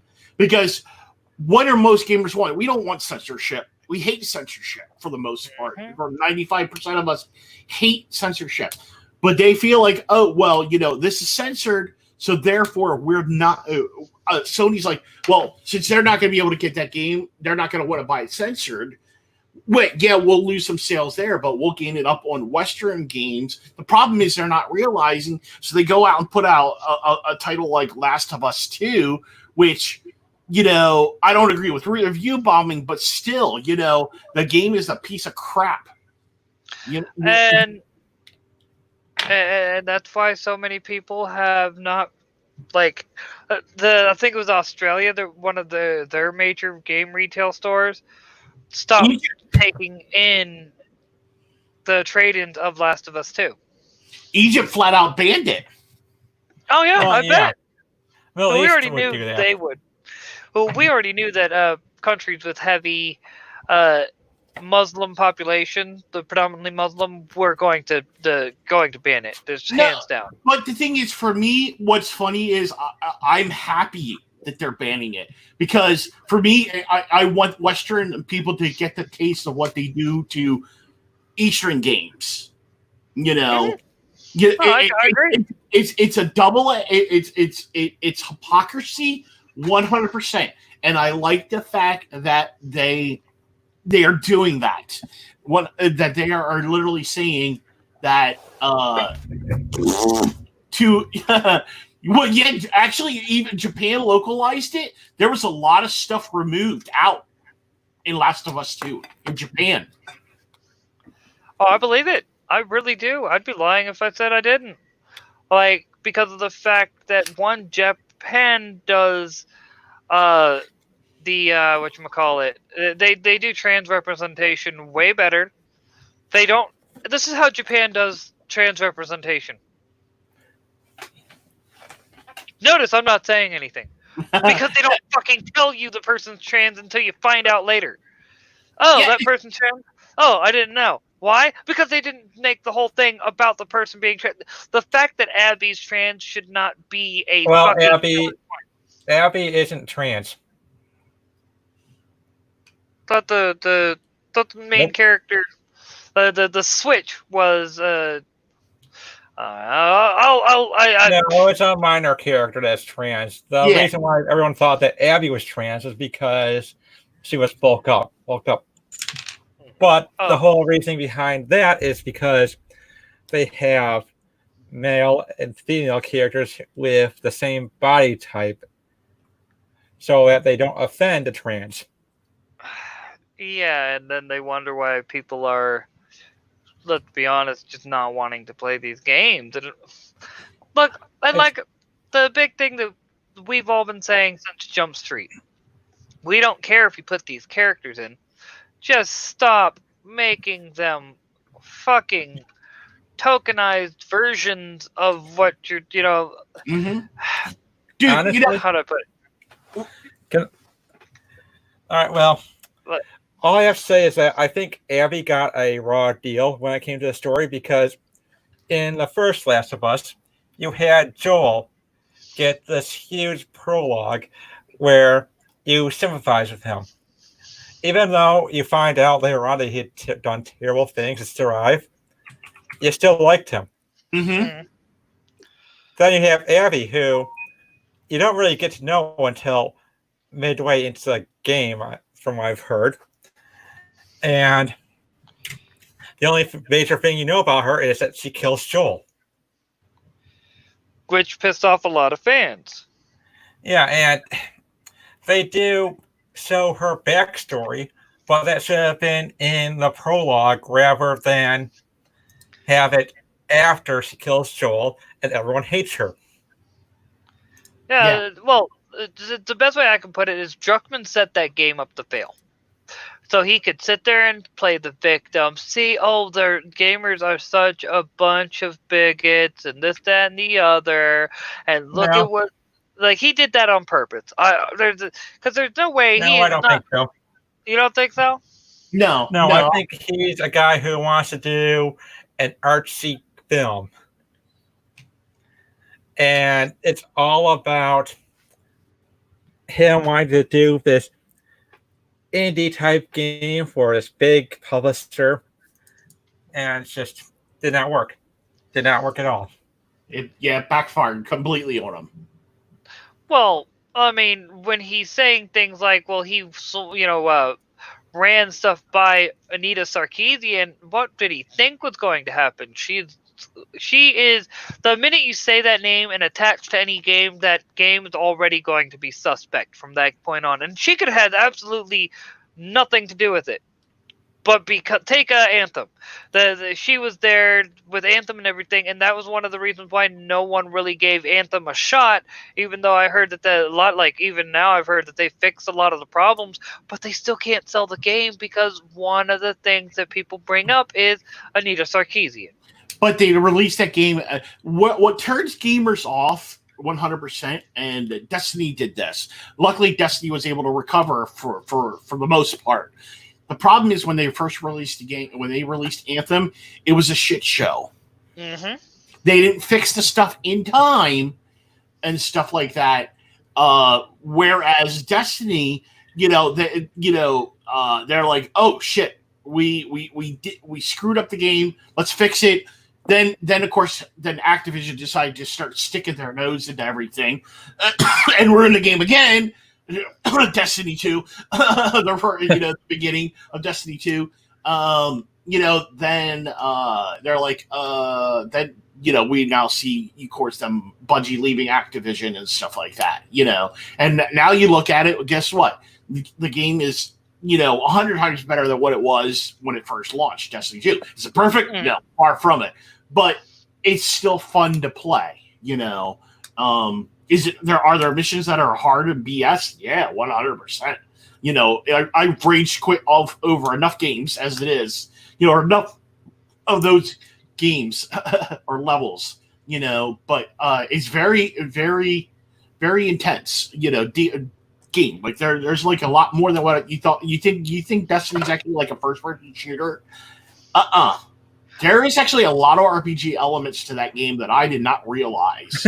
No, I get it. Believe me, I know. No, the thing I liked about the first Destiny is it felt like a Halo. It played like a freaking Halo, and I loved it. After when they first launched it, it was not. But when they went back and redid everything, and based on those light levels and stuff like that, that's when it felt like Halo. Like when they released Crota, everything about the Taken King and Crota's End and stuff like that. That is some everything on the last couple DLCs for Destiny 1, unbelievable. The House of Wolves, Crota's End, fantastic stuff. And then they go release Destiny 2 the way they did. That is BS. And, real quick. Yes, yeah. Gorgonite, that is a perfect explanation.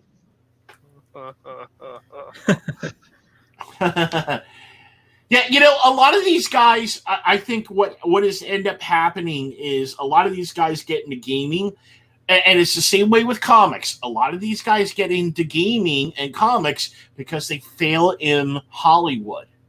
They actually they fail because they haven't been picked up with their script. They write they think, oh well, I'm going to write this script. It's going to be the next script, and they write this script, and Hollywood shops it around. Hollywood buys it, and they don't make any money on it because most scripts, for the most part, you do a script and you sell it, you're probably going to make $2,000-$3,000 off of it. Okay. Yeah, you don't get the good money until you If are. ever. If ever. Oh yeah. Well, I was gonna say unless you're a name. Yeah. Like if you have a big name, then yeah, you can charge money for a script because they know it's more than likely going to be a the I can't remember the name. The brothers that do the Zombieland 2 writes the fucking Deadpool movies and whatnot. Yeah, I'm not sure who the thing is. Well, yeah. Well, it's also based on who you know. That too. Because if you want to know something interesting, J.J. Abrams is related to Nicholas Meyer, who is known for Star Trek II: The Wrath of Khan, The Undiscovered Country, which are two of the moral majority of those who love Star Trek. Those love the original series. Those are their favorite movies, 2 and 6. Yeah, and I think that Star Trek Into Darkness was for Abrams' attempt at doing the original script for The Wrath of Khan. Except that you replaced a Spock death scene with Pike. Yeah. Spock was supposed to die in the first act. Oh wow. Yep. Wow. Interesting. I didn't know that. Okay. But so you look at, and I do agree with Gorgon. He says, I blame Kojima for allowing failed movie directors a way into gaming. Yeah. I can't argue that because while it worked for Metal Gear Solid, it didn't work for everything else. Yeah, Death Stranding is pretty much like I heard. It's a walking simulator. Yeah, I heard it turned into a cluster. So, but if we look at it, and it's the same thing with a lot of comics. A lot of people don't realize Image. That's what Image is actually known for. It's called the failed script company because a lot of times, almost everybody that have had failed scripts in Hollywood decide to redo it, retool it, and launch it as a comic book. Nailbiter's a big one. Same thing with Deadly Class. That was originally tossed. Same thing with Low. A lot of stuff in Image. That's why Image has gotten to be where it is because they've gotten all that stuff. Yeah, but Image back in the day though did do a lot of stuff that was good enough to balance it out. There's still a lot of good stuff coming out for Image. The problem is, the problem is they're giving stuff to people that shouldn't be shouldn't be getting a comic series. Those comics should really be crowdfunded on their own. They should not be done by Image, in my opinion, because there's some of them that should not have been good. Now, I will give Deadly Class is fantastic. There's a lot of good stuff, I think, in the early 2000s for Image that have come out that were originally script ideas that came out. Some good stuff over the last couple years, that have come out, like Descender's fantastic. Like I said, Nailbiter, that's fantastic. And now what's happening is some of the stuff is now then, because it's been retooled and cleaned up and polished, Hollywood's now coming back to it. Yeah, but do we really want those guys coming to these stories? I mean, let's be honest. No. Exactly. None of us want Hollywood getting their grubby mitts on half of the shit because we've already had Like, the best way I can describe it, we've been seeing with for instance, Marvel movies, the way they started to go is that they brought in the most unliked version of Captain Marvel. All right, the most unliked version. They could have brought in the early Miss Marvel, Carol Danvers, that everyone loved, that everyone thought was a fun, campy character. But no, they decided, let's go with the version that nobody likes, the Captain Karen that just has made our comics, Yeah. harder to sell. Yeah, the Kelly Sue DeConniac's version of her, which as a huge Captain Marvel fan, the thing is, somebody postulated that they actually think she's more a villain, but because Marvel wants to push her as the Wonder Woman of Marvel, they won't let her go bad. You think Well, about I it. thought they did an entire run just recently where she was a villain. Like just in the past 6 months, she was a villain. They made her Well, that and everything. Yeah, well, the thing is, they kind of moralized it because the fact of she wasn't really killing the original Avengers; they were all clones. I don't care. She was supposed to be a villain. Keep her a villain, because right now she's an unredeemable character with the way they're writing her right now. And the best thing to do is they're probably going to have to do something similar to what they did with Captain America, that have the version that no one likes and the version that's supposed to be closer to the original, come out. Granted, they've taken that one and made him into a character that no one likes. I don't know how they're going to write their way out of that, but you get the point. Yeah. It's just, for me, I honestly think if they were going to do Captain Marvel, they really should have done the Monica Rambeau version. She worked out. They could have done a lot. They could have started out with Marvel, then done Monica Rambeau, then done the Carol Danvers version and had a progression over the movies and bring them all in, and then have Marvel die similar to what he did in the comics. Then Monica Rambeau, like she did in the comics, started doing her own thing. And then of course, Captain Marvel or Carol Danvers takes over the role. If you read the one comic, I don't know if you guys read it. There was the issue where she says, because she was having Ms. Marvel, and she's like, yeah, I'm going to abandon the Ms. Marvel name, but I'm going to take the Captain as a homage to Captain Steve Rogers. And, Steve, they had Steve say, finally, because you are a captain in the Air Force. I'm thinking, okay, whoever wrote that just doesn't really get the clue. Yeah, they don't they have had it with the homage, and then it was like, oh, you're that's your rank. It's like, that's not how it worked, bro. You were a legit captain in the army, so it worked with you because no, I'm talking Captain America. No, but Carol Danvers was a captain also in the Air Force. Well, yeah, but the Captain Marvel wasn't the original, Captain Marvel. Marvel was not a captain. Right. It's just Untitled he went with. And so for her, she could have been like, well, I decided to take the Captain Marvel name. I know I've always been Miss Marvel, but come on, Steve, you're old now. You gave up your youth.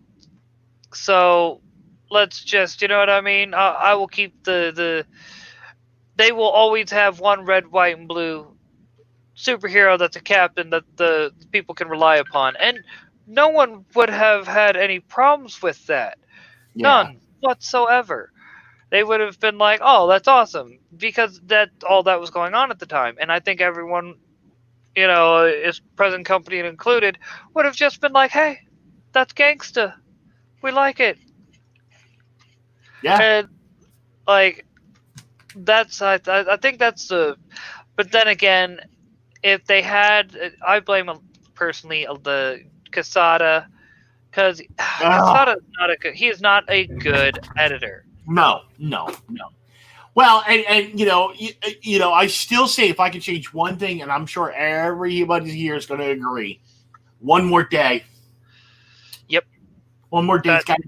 They effectively did to Spider-Man when they did that is the same thing equal to what Bendis did to Superman. You know, Yeah. they literally they could have. And I was talking with somebody this the other day, one of the guys on Twitter, and he says one of the biggest things that both Marvel and DC hasn't done is the family dynamic for superheroes. And I'm thinking, they were doing that. And that's the only thing. in Superman. Only in Superman. All the other ones, no, they weren't. You know, could you imagine being a kid? Could you imagine? Well, kid Power Pack, Fantastic Four. They were doing it. The problem is they ended up with writers who took the Power Pack from where it was 2008, 2009, where it was a fairly solid book. You know, everyone kind of liked it. It fit what they're trying to go for and things like that. And then they turned it into, well, what we got now. I mean, I don't even think the Power Pack's a thing anymore.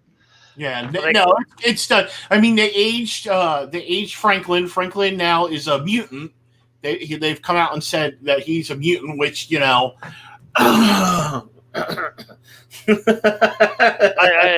I'm just kind of blinking. Like so basically they depowered Franklin from being practically a cosmic god that will one day be the literal strongest person in the universe to, oh, he's just a mutant.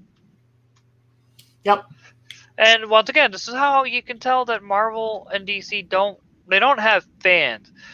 Like, they don't have fans working on these stories, because think about it, when it's back in the day, like, take for instance Todd McFarlane, Jim Lee, so on and so forth. These were guys who loved comic books. Loved them, read them, so on and so forth. Getting into Marvel and DC was a dream come true, because working on these characters was what they basically worked towards their whole life. Mm-hmm. And whereas now, like you were saying, we got people who basically script writers and book writers that didn't get anywhere. I mean, come on, take Mags Zasagio, prime example of someone who who used gender politics without and the LGBT politics to get ahead. And because when Mags was Brian Visaggio, no one was reading his content. The minute he became a she, stunning and brave, gotta make sure to give him comics, or her comics, you know what I mean? You know, the thing is, like, for me, it's like not the fact of being fans, because sometimes fans can damage stuff too. I just even reading the stuff, you know, like, okay, why did Robert Downey Jr. end up becoming Iron Man and becoming exactly like the Iron Man we saw in the comics? Because what he did was he grabbed the comics and he read them. Same thing with Henry Cavill. Read the comics. Same thing with Henry Cavill is also a fan, though. He was already a fan. Right. He already was a big geek, big fan. He was like, no, I wasn't as big of a comic book fan, but I'd read enough of the comics to already have a rough idea of how, you're supposed to do Superman. Right. But the thing is, it still comes back. You got to get his proper British accent. It still comes back to, though, that a lot of the comic people went and read the comics. Anthony Mackie, I had heard in multiple interviews he talked about how he went and read, Sam Wilson, the Falcon. And may I say, and I stand by this, Anthony Mackie is still a fantastic fucking Falcon. Yeah. Even if he as an actor has gone woke and whatnot, he's still a fantastic. He has the heart of the character. That's the best way I can put it. He has the right heart. Well, and that's the thing is, and then you look at the same thing with, Chris Pratt with Star-Lord. Star-Lord. Gamora what's her name? With Gamora. You had the same thing with Dave Bautista with, Drax. So these guys went and read it. They read the comics and stuff like that to see how these characters and how to play them.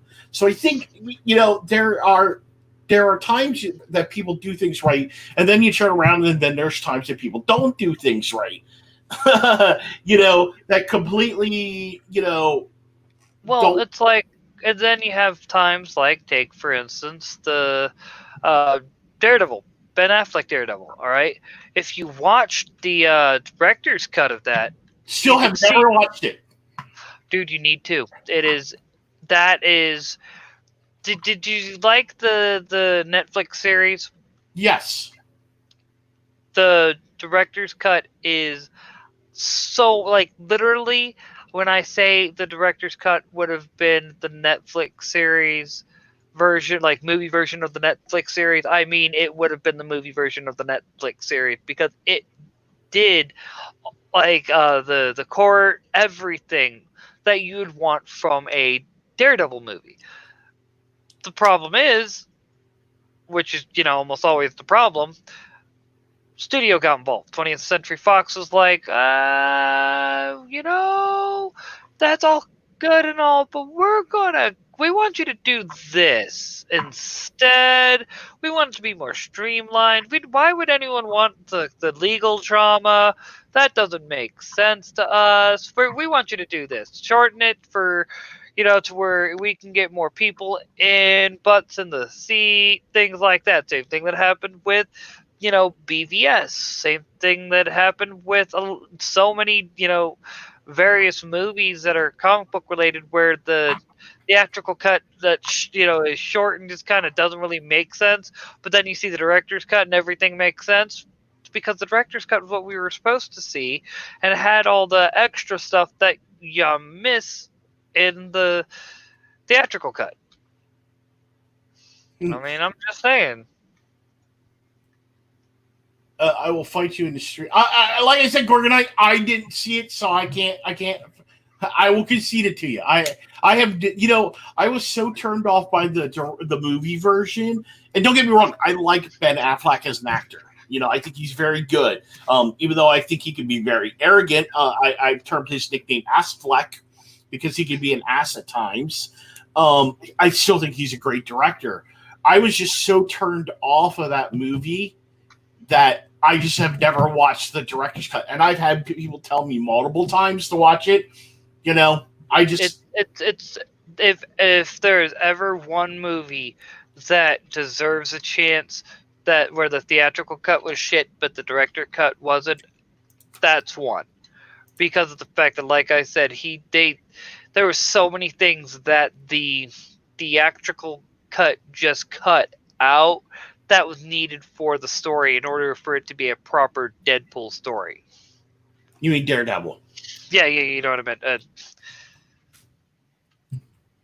Hey, I'm playing Subsistence, okay? I decided to switch it up, so now I'm trying to get still there with us. Base building. Yeah, I'm still here. I'm still here. All right. Yeah, he's just being quiet because he's being mad. He's probably, knowing him, he's probably writing right now. Actually, So I okay. was right, wasn't I? I was right. You were actually writing. So question Yep. now. When are you doing the first issue of McKinnon Chronicles? Like, Yeah, we when's haven't heard about that in a while. It'll be sometime in 2021 when we're in between Mythics issue 3 and issue 4. Nice. Because I have a new story. I've redone the story so I want to do a proper script for it and have it be Nice. good. Not good. I mean, it's good, but like good. Good, solid script. Good script.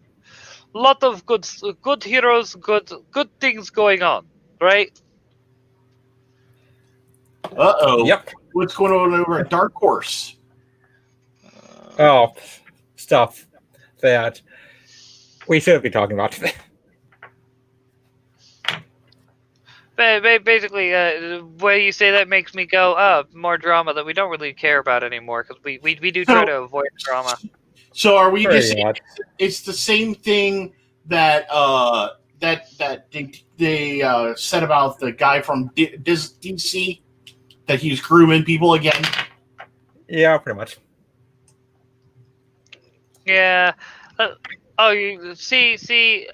I'm telling you, that they keep making these accusations and whatnot, and the accusations keep coming up, like finding out after the fact. Like, and it's funny because people who hate these guys that are on more or less on our side are like, yeah, and it's like, no, give it a few days. You're getting excited, and in a few days you'll find out it's a nothing burger, and it was, The problem is, you know, the problem is, it's trial by media.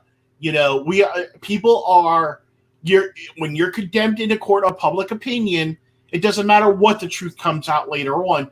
The damage is already done. well, yeah, Yep. but at the same time, it makes it to where the next person and the next person, sooner you eventually reach that point where people no longer buy it. That's the point I'm making.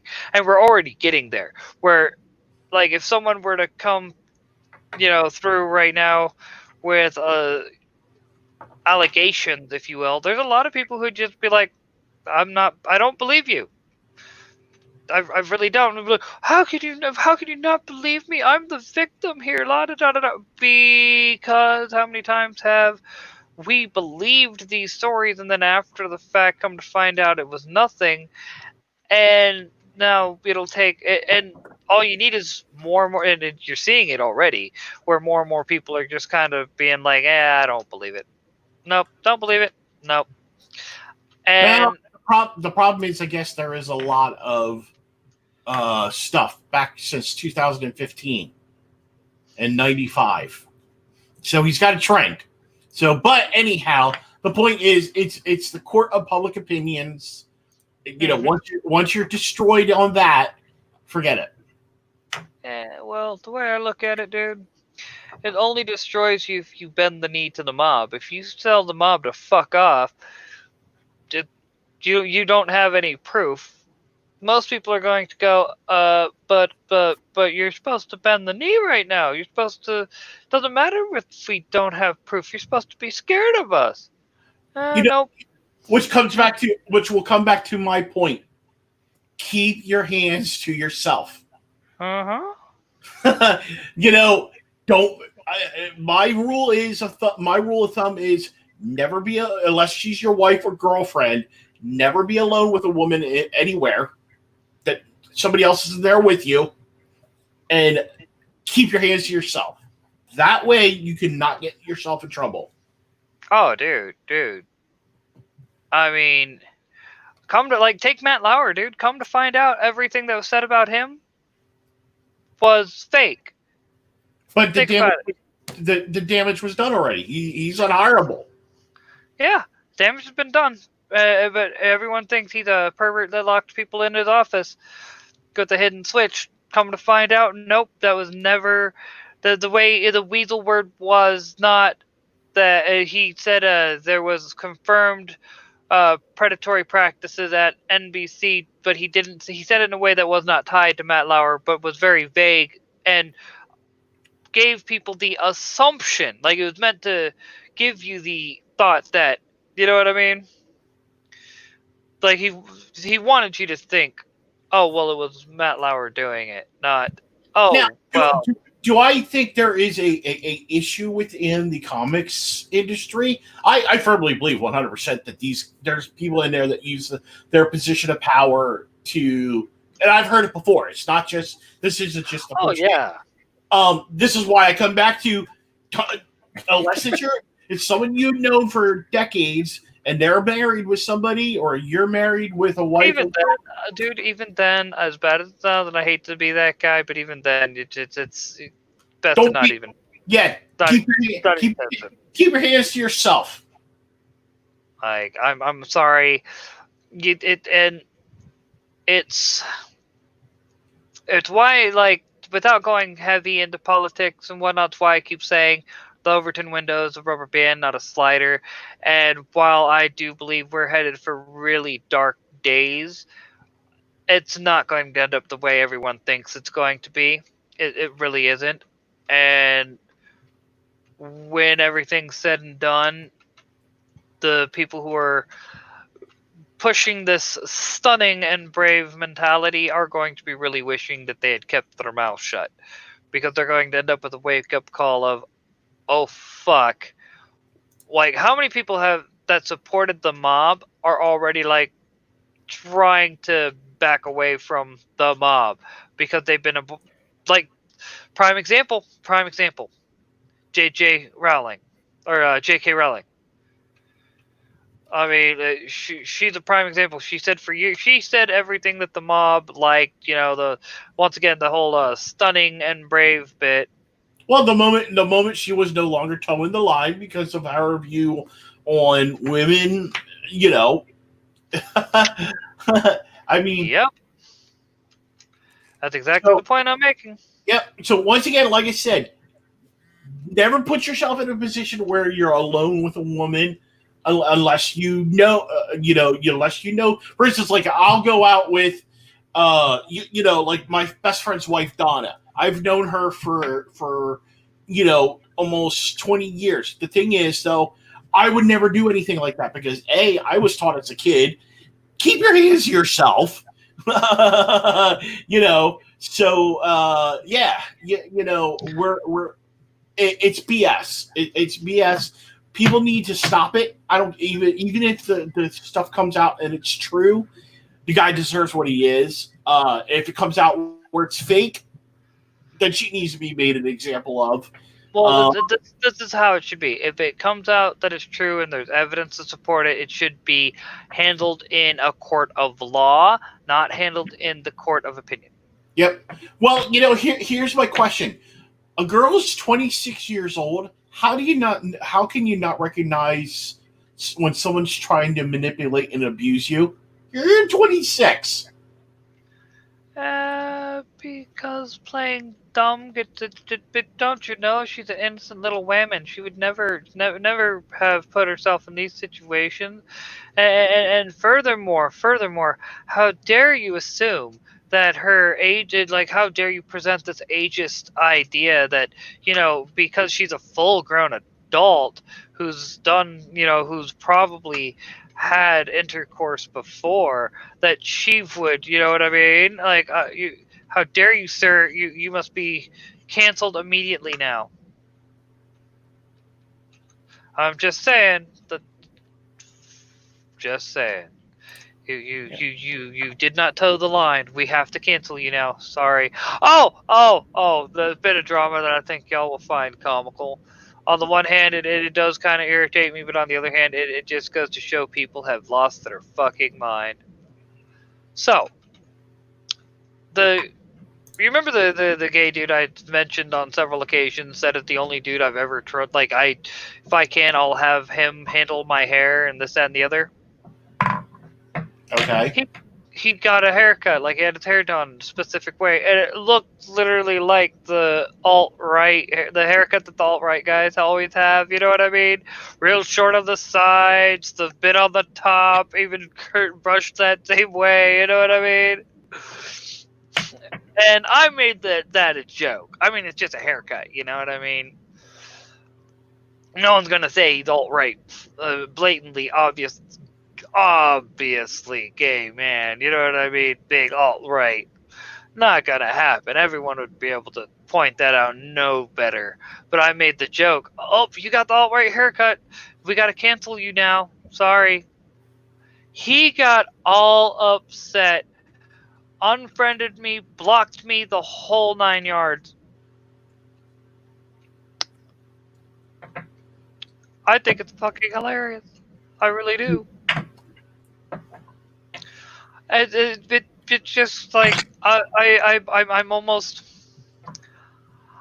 how can I put this? It's funny and sad on so many levels, but at the same time, I'm just like, all I can really do is laugh at the situation, because like you do realize, everyone that knows me knows if I make a comment like that, I am definitely joking, because I am the furthest thing from a cancel culture supporting individual.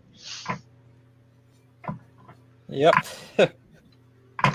I'm just looking through this whole thing and I'm thinking, why didn't you take this to court? Why? Like, if this is true, what? Because Well, yeah, and it probably isn't true. It's probably one of the. It is probably another one of those hoaxes. I mean, take for instance, all right, the NASCAR bit going on. All right, like when you have a NASCAR racer be told, no, that's been there for over a year. How would he have not have noticed it?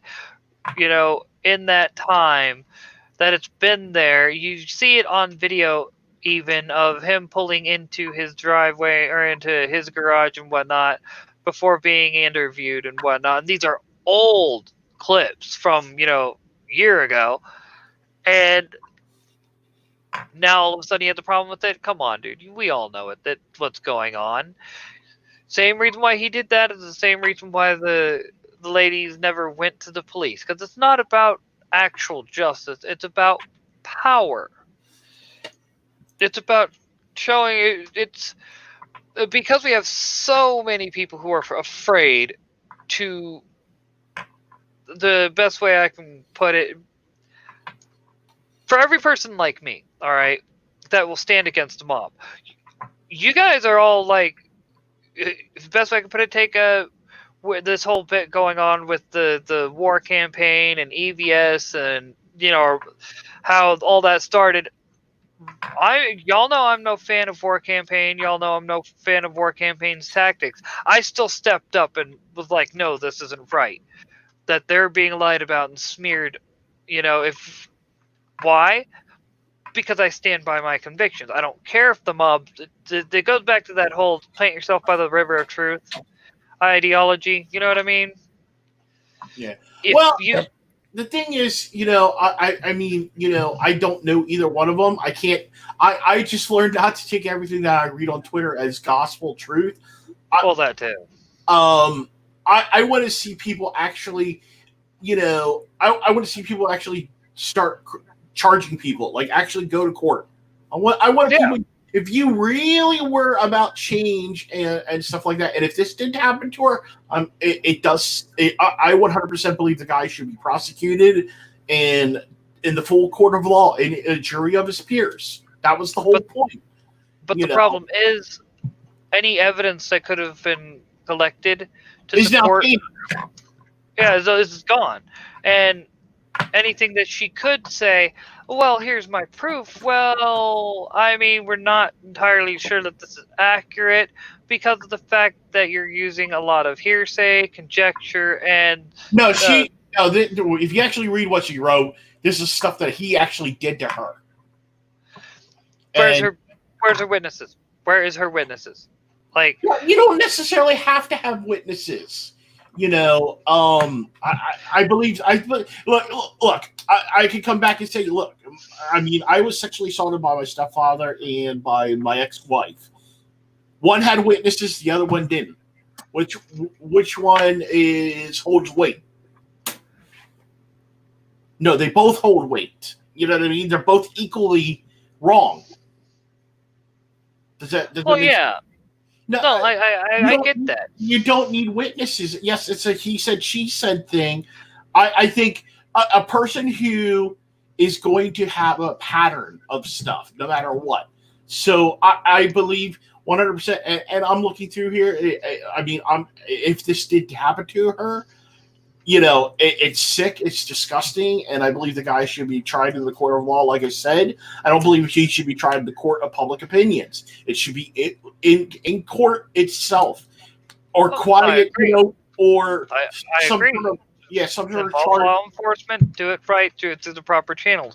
But the problem is, because evidence, these are allegations of impropriety actions that were done years ago. There's not any recent, there's nothing like, okay, take for instance the Kavanaugh hearings, all right, and the accusations against Kavanaugh. None of that could be corroborated. There was no evidence that could be collected to, prove that he did that. So it was just a smear job. If you do not go to the police right off the bat and report it, I'm sorry, and I don't care if anyone says. You can be mad at me all you want. Because there is no evidence, because you did not go to the police first, I'm going to take what you're doing as a blatant smear job and an attempt to hurt someone's reputation by playing the victim of a very heinous crime. Even in the Bible, rape is referred to as a very heinous crime. Right. It was actually told the person was put to death or had to pay the family money for restitution. Uh-huh.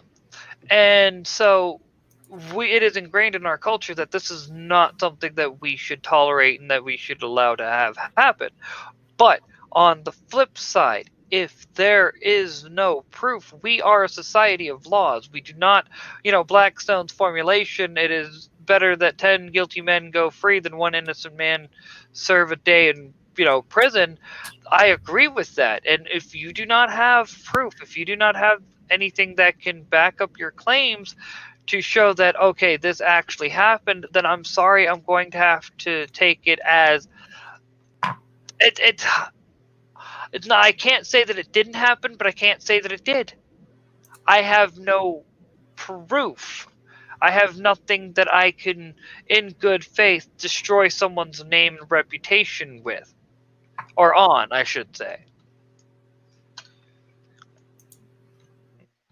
Like, I know that's way more thought to it than, a lot of... Oh, yeah, I mean, we just live in and now, I don't know if you guys saw Marmaduke's feed, or number one Marmaduke's feed. It's like, oh my God. Nope. I missed it. I take it he was talking about that, or... No. Talking about, how to write. Now they're changing the Q to BIPOC. That's the new terminology now. The Q2 what? BIPOC. It's BIPOC is Black Indigenous People of Color. And we just did. Do you remember when saying something like that was classified as racist? I remember. Pepper's Farm remembers. How can these guys not remember? I'm just saying. Oh my goodness. The train has left the cuckoo house a long time ago. I'm not going to argue that. But this is the way I look at it. It's like I mentioned the Overton window earlier, and how it's not going to go the way a lot of these individuals think it'll go. It's because the way they think it'll go is well, once they get they'll have their communist utopia and this, that, and the other. And I'm like, dude, you're prime example video. I don't know if y'all saw it on Twitter, a video a couple nights ago of a young black gentleman that followed a white woman back to her house. She's all covering her face, freaking out. He's like, why are you freaking out? La da da da da da da. Then went and showed her license plate number to people so they could literally doxed her and everything, and she's all freaking out. And then when someone started chiming in about it, he then goes, well, she cut me off, and then said that she called him a racial slur to justify his actions. And it's like, and he didn't think to lead with that in the video. That's how you know it was fake. And it took Twitter until this morning to finally do something about it. 2, him doing that is going to be used by the legit white nationalists. What they're going to do is they're going to take that video, save it, do whatever, take that tweet, take all the responses of the woke individuals that was in the comments, and they're going to go to people who are already scared and don't know what to do, and that are white and everything, and be like, see? Look what's going on. Look, that lady she didn't have power. She wasn't doing it. She was just your everyday schmuck, just like you. And they came for her. They'll eventually come for you. But the police can't do anything. This is a mob. What are the police going to do? I mean, come on. Look at all the riots and looting and this, that, and the other. What did the police do? The police didn't do anything. But you know who can protect your family? We can. And people who are terrified will do things that they would normally not do out of fear. And these videos give these white nationalist groups the ability to, I guess you could say, the right videos to instill fear into these people.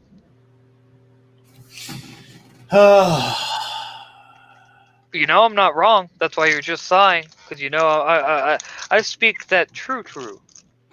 Well, you know, I, I did you? I don't know if you guys saw. Yeah, let's get off of politics. I want to get off. Of Oh yeah.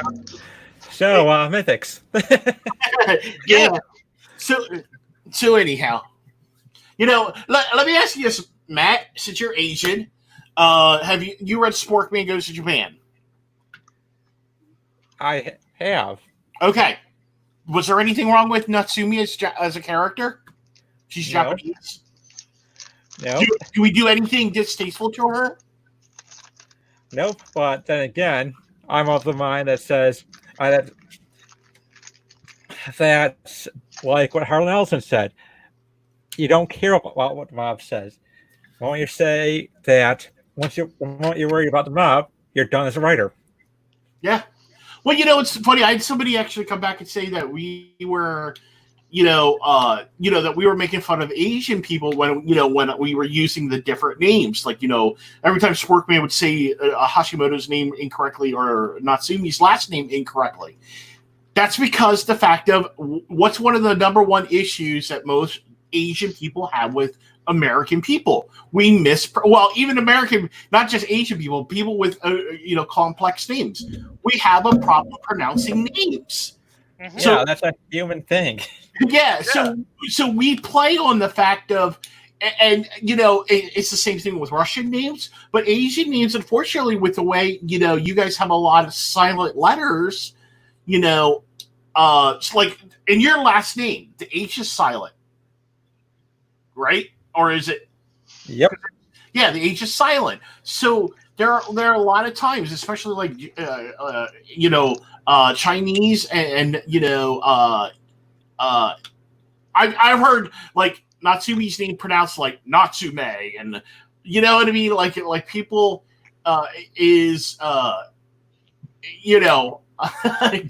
Gorgon, I said pronunciation is the big gay. Prove me wrong. But the fact of that's Steven Crowder. But we play on the fact of Americans have a problem with pronouncing Asian names, so we made it a pun that it's nothing to disrespect Hashimoto or Natsumi. The fact of he's Sporkman, he's American. He's not going to pronounce the names correctly because he's like he can't. You know what I mean? It's a pun.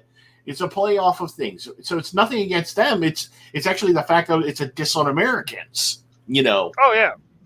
No, but that's the thing. We understand little things called jokes. Oh. You forget that. The people do not realize good joke is, you cannot pronounce name, make fun of Americans and bad English. They do not understand this. They only understand, it's you dare disrespect person of color. You must be racist. I know, but person of color anymore since there's an article out there that says that Japanese are white. Yeah, do you see that? The Asians are actually white now. It's like I said this the other day that the true racist people have gotten people to look the other way while they get to be racist and call the people that aren't racist. Why? Because calling somebody a racist is basically all people do anymore. It's a stain. It becomes a black mark. It's the red letter. If you're called a racist, a lot of times that you can't You can't. It's like the trial of public opinion. You can't recover from it. It's a very hard thing. People just need to stop. Stop. Well, correction. It's a very hard thing if you bend the knee. If you say, "Oh, I'm sorry, I did not mean for it to be taken that way," la da da da da. Yeah, well, you've admitted your guilt. They're gonna keep coming. They're gonna come after you. But if you do like what we do in our circle, laugh at them, call them a moron, and go back to doing what we were doing, they just get mad and throw a temper tantrum because they don't have any control over us. Let's be honest. It's and that's what more people within the comic industry needs to do. People need to be willing to just be like, you're kind of just a creepy dude that just, I mean, you just appeared out of nowhere. You're calling me a racist. I don't know who you are. They don't know who you are. I've never even met you. How do you know I'm racist? Yeah. I mean, I'm just saying. And the more creators stop, bending to the will of the mob, which is the big thing. It's don't be afraid to tell the mob to go fuck themselves, because you know what, the most look at all the videos you see online. They don't do anything by themselves. If they are by themselves, they're scared little bitches. Even people within my own circle, that when I get them, they immediately try to get the mob after me. Yeah. Because without the mob, these people are nothing. So why continue to worry about it? Let them be nothing. Don't ignore them. Oh, you're Natsume's racist. Oh, Matt, just wrote a character that's not Asian. We got to cancel him. Don't care. Matt, tell him to go fuck himself. Wait. Did you know Matt's a white supremacist? Exactly. That's what they'll do. And Matt, all you have to do is just go, fuck you. But I called you a racist. And you think that gives you power over me? I think that is my best Bane I've done yet. Well, you get my point. Yep. Yeah, I do. Although I think that clip will be taken out of context. And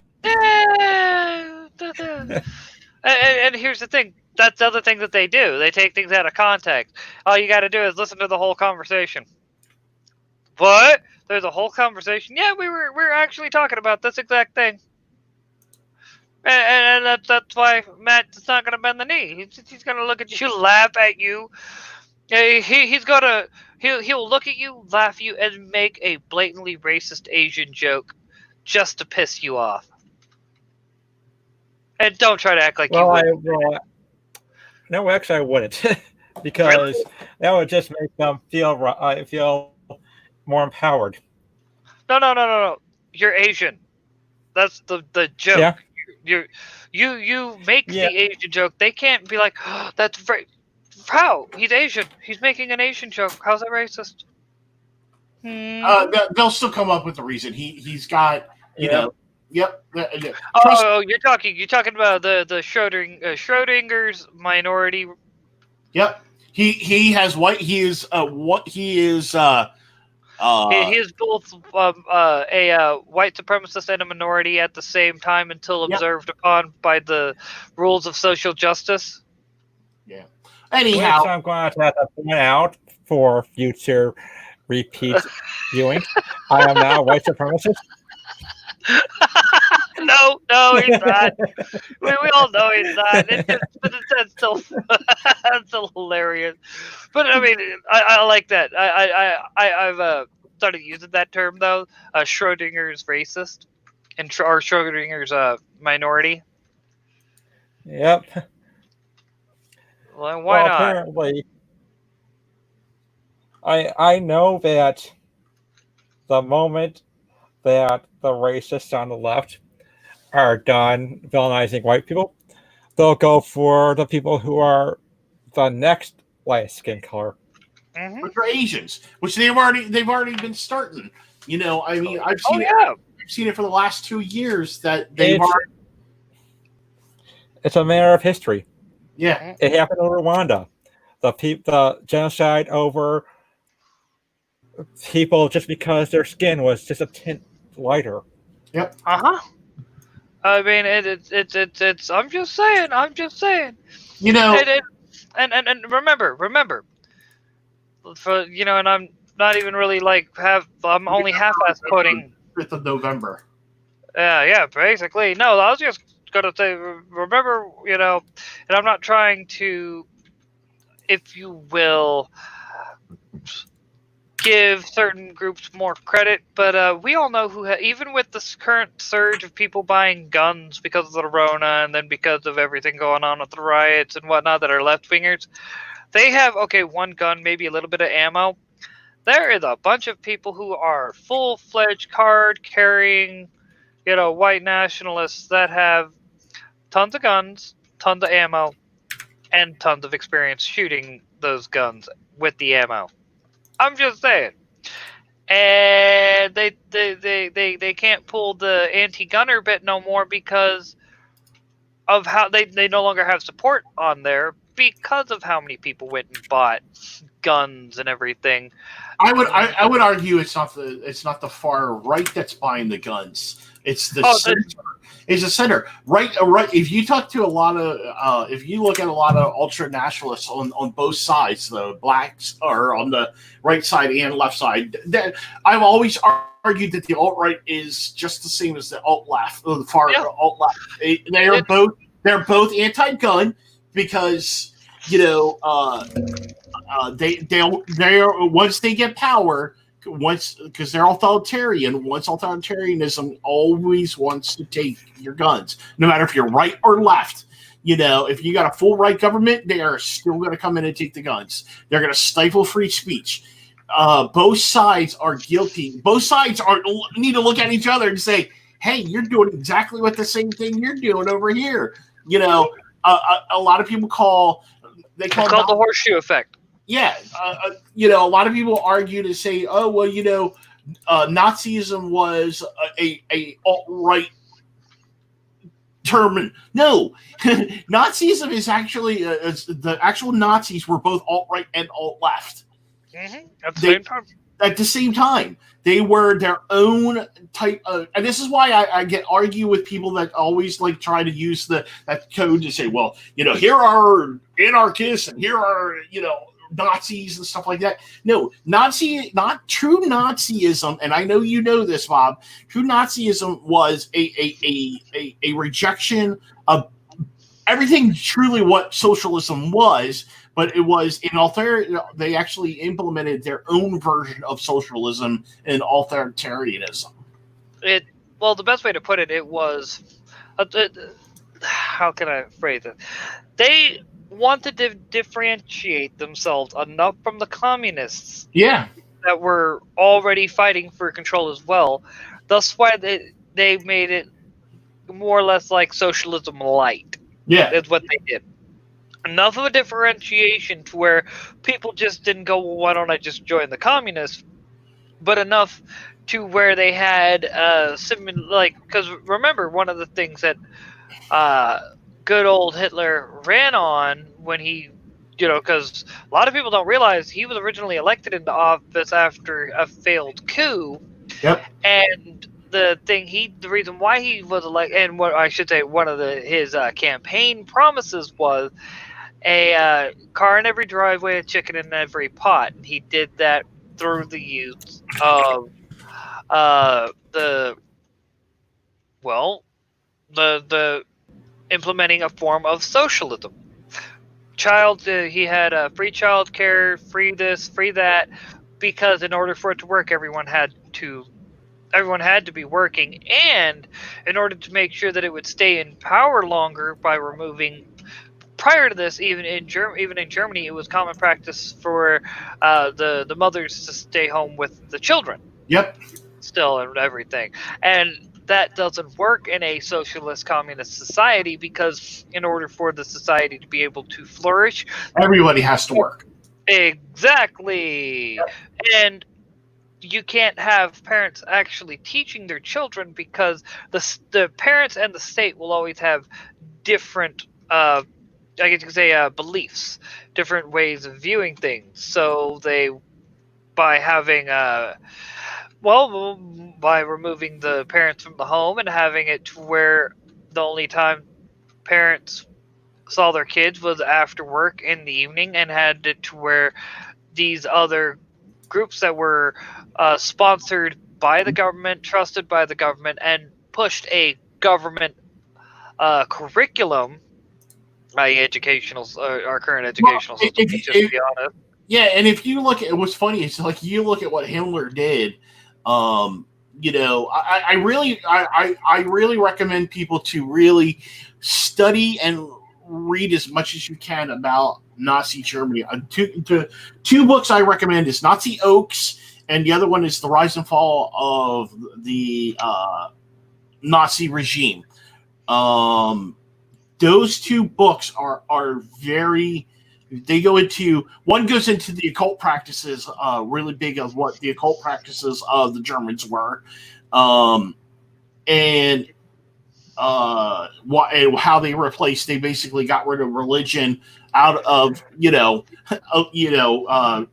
The Himmler, upper echelon. the upper echelon just wanted to get rid of everything Well, for the upper echelon actually did allow. The only reason why they allowed Christianity and Catholicism to remain in Germany is because they understood the use of the church for control, and they well, also understood if they completely removed that because of how religious Germany was at the time.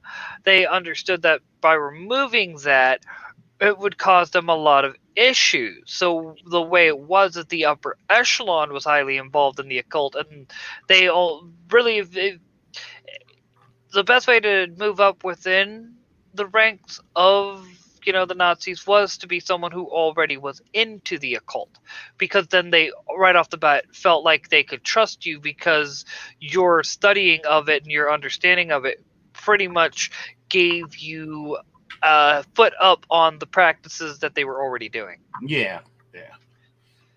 But those titles I highly recommend people to read, because it's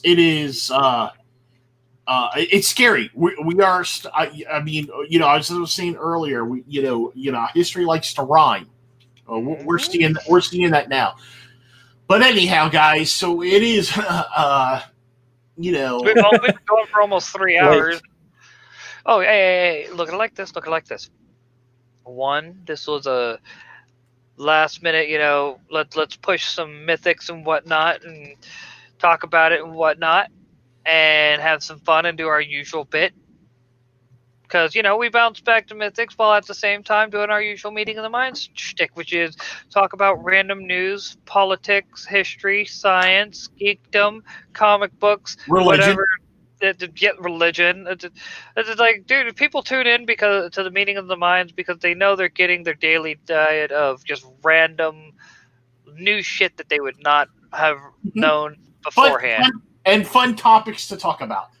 Oh yeah, dude. Like, let's be honest. And like I said, the only reason why Matt wasn't as into the conversation as he would normally be is because, like I said, he was writing. We all know that, don't we? He can't even try to weasel out of it. Yeah, and I've got some more responsibilities ever since the Mythiverse I started expanding. Hey. So it's been speaking of Mythoverse. One hell of a ride. Speaking of Mythoverse, when's the next Mytho Chibi, bruh? I've been following that. We unfortunately had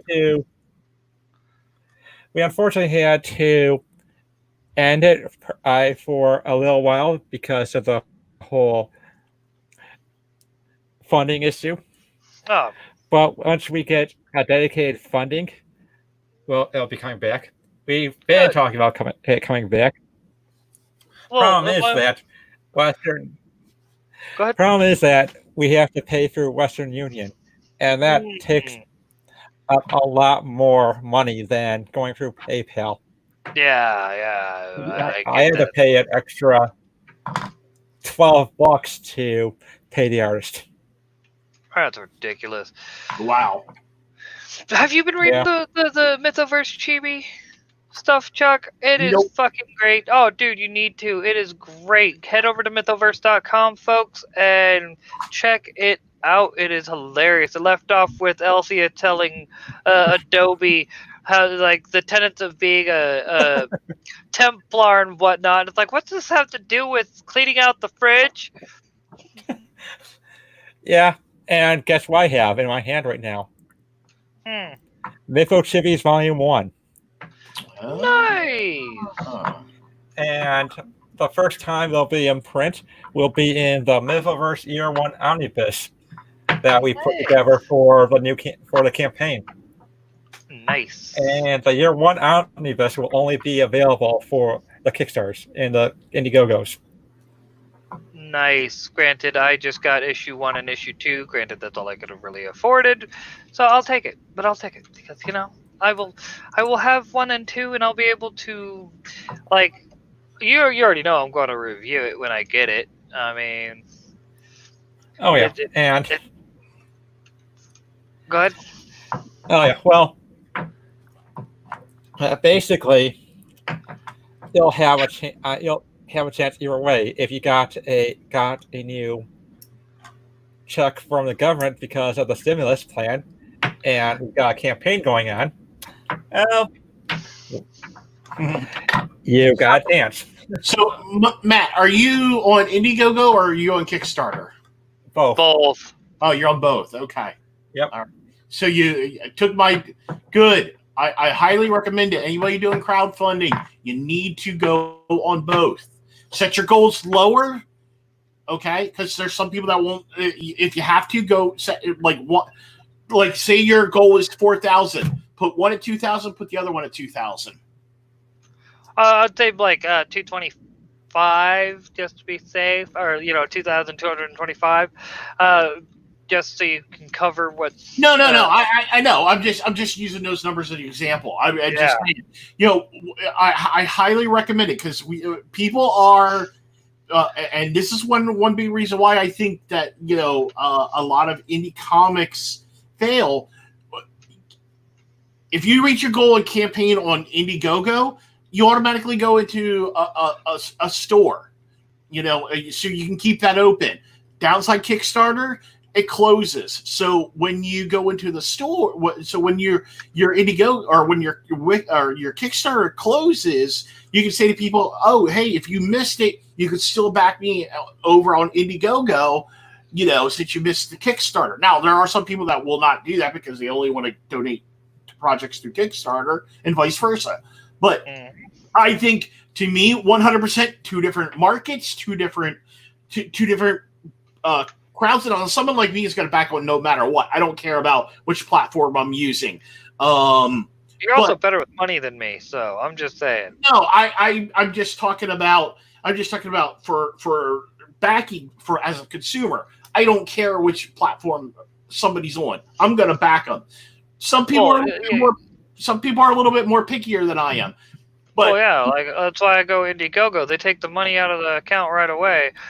So I don't have to worry about it. My dumbass would not have the money in there when it was time to come out, and then I don't get my shit because I didn't have the money in the account. Hey, don't feel bad. White Widow, unfortunately, I back White Widow on Kickstarter because I haven't gotten my check. I'm not going to be able to get issue 4 for, White Widow.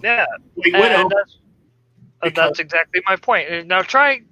You're responsible with your money. Try being as irresponsible with your money as I am. Dude, I'm not getting better. I am not responsible with my money at all. Better than I am. So right now on Kickstarter it's sitting at 61%, and Indiegogo 67%. Nice. And how many? You still got practically a month left. Like they're only a few days in.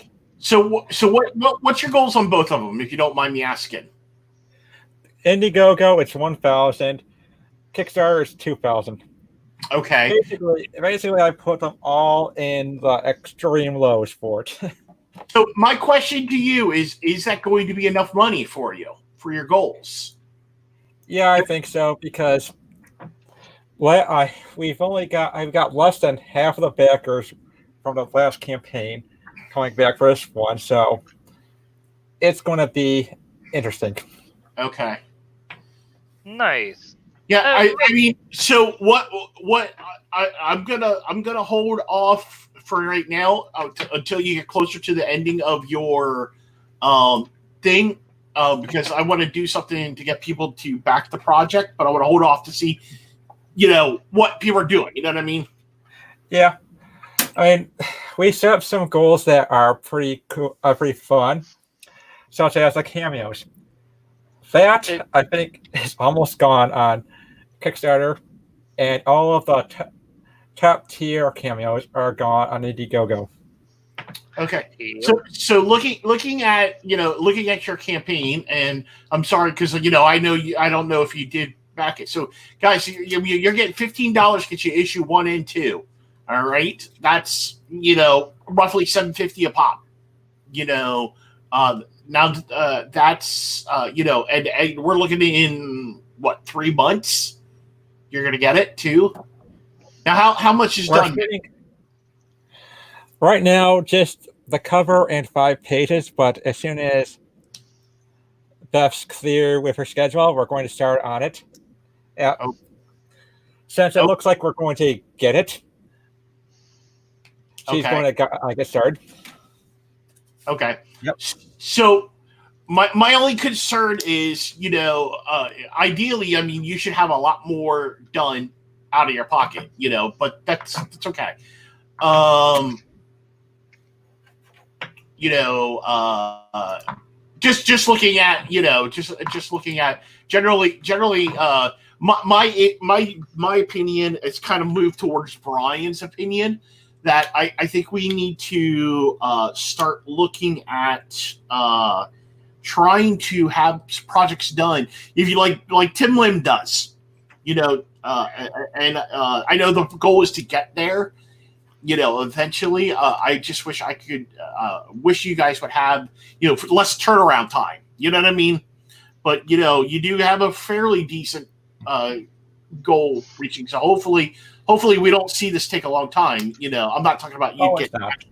yeah, because I know I don't want a fiasco like what happened last time. You know what I mean? Yeah. You guys were done in September, October, and it doesn't go to print till what, February? Yeah. Fortunately, we have a setup now, so that will Okay. actually get us out. So, are you guys going to be printing through? Since you guys are, I don't know. Is it okay if I could say that you guys are Not yet. Not yet. Not yet. Okay. So I had already thought you guys had already stated that, like you. Not yet. There are things going on behind the scenes that I can't talk about Okay. just yet. So Wait. So weekend. y'all have yet to get the dead hookers dealt with. Damn it! I told y'all to have those done a week ago. God damn. Well, Now, what am I gonna do with y'all? What am I gonna do with y'all? Yeah, but we're The going one to go. time I take y'all somewhere nice, you end up killing a hooker, and now I have to clean up the mess. Motherfuckers. God. This is why I never take y'all anywhere. Never take you. Oh, well, the problem with getting the books completely done is with the cameos. Yeah. I'm just I understand that. I mean, I know you with the cameos and stuff like that. I think that what I'm just yeah. But eventually down the road, I would love to see you guys do a nice good turnaround. I think I would like to see that. That's not all the books. I would love for us all to be able to do what what Brian does. You know what I mean? Or oh yeah, at least a book every other month. Here's the thing, though. But y'all often forget about Brian is he has one thing that we do not, that none of us have. He has negromancy. Well, that is true. That is I'm true. just saying. I'm just saying. You can't. That man taps into that which is Yeah, far you know, too great for us to be able to not just let alone understand, but you know, be able to compare to in might and strength. I'm just saying. it's We are not him. We are it's not him. amazing. I know, and it's amazing to see. Because we printed through we printed through Kablam for 13 years, and we couldn't get them to do anything. Like it was a hassle for them. Like to get anything to do for them. Brian makes them jump through hoops and stuff like that. I know I want to get like for myself. I know just to let you guys know, and I'm gonna kind of bring this out. Eric is going to be working on Workman for right now. He's going to be doing kind of doing some stuff on the side. He's going to be writing. He's going to be looking for the artists. Meanwhile, I'm actually going to be moving forward on some of my projects that I want to work on in the meantime. Which means I have to rebuild everything that was lost in the wiping of the hard drive. Well, yeah, Bob and I were working on a project called Dead Moon Detectives. No. We didn't just lose Dead Moon Detective stuff. We lost Dead Moon Detective stuff, Detective Sport stuff. That just which is why we ended up not doing the radio drama this summer, because that kind of ended up everything on his hard drive lost everything, which I back it up. As a writer and creator, I make 5 copies of everything. Yeah, I realize that now. Are you the same? Yep. I learned my lesson way early on about losing stuff. So like I actually make what I do is I have one on my hard drive, I have one on a jump drive, and then I put one up on Dropbox. I put another one up on Google Drive, and then I make a backup on an external hard drive. that way. To be fair, I'm used to doing things by my own way, keeping everything just memorized. That's the way I've always done things. As long as I have it memorized, it can never be lost. But the problem is it's a bit different when you actually have stuff down that you're trying to get complete to send to somebody else so they can start doing their part. That's an entirely different thing. That's the part I need to get better at. I'm used to doing things on my own. I'm just downside of working solo, folks. Especially when you have projects like comics, things like that. Yeah. The amount of the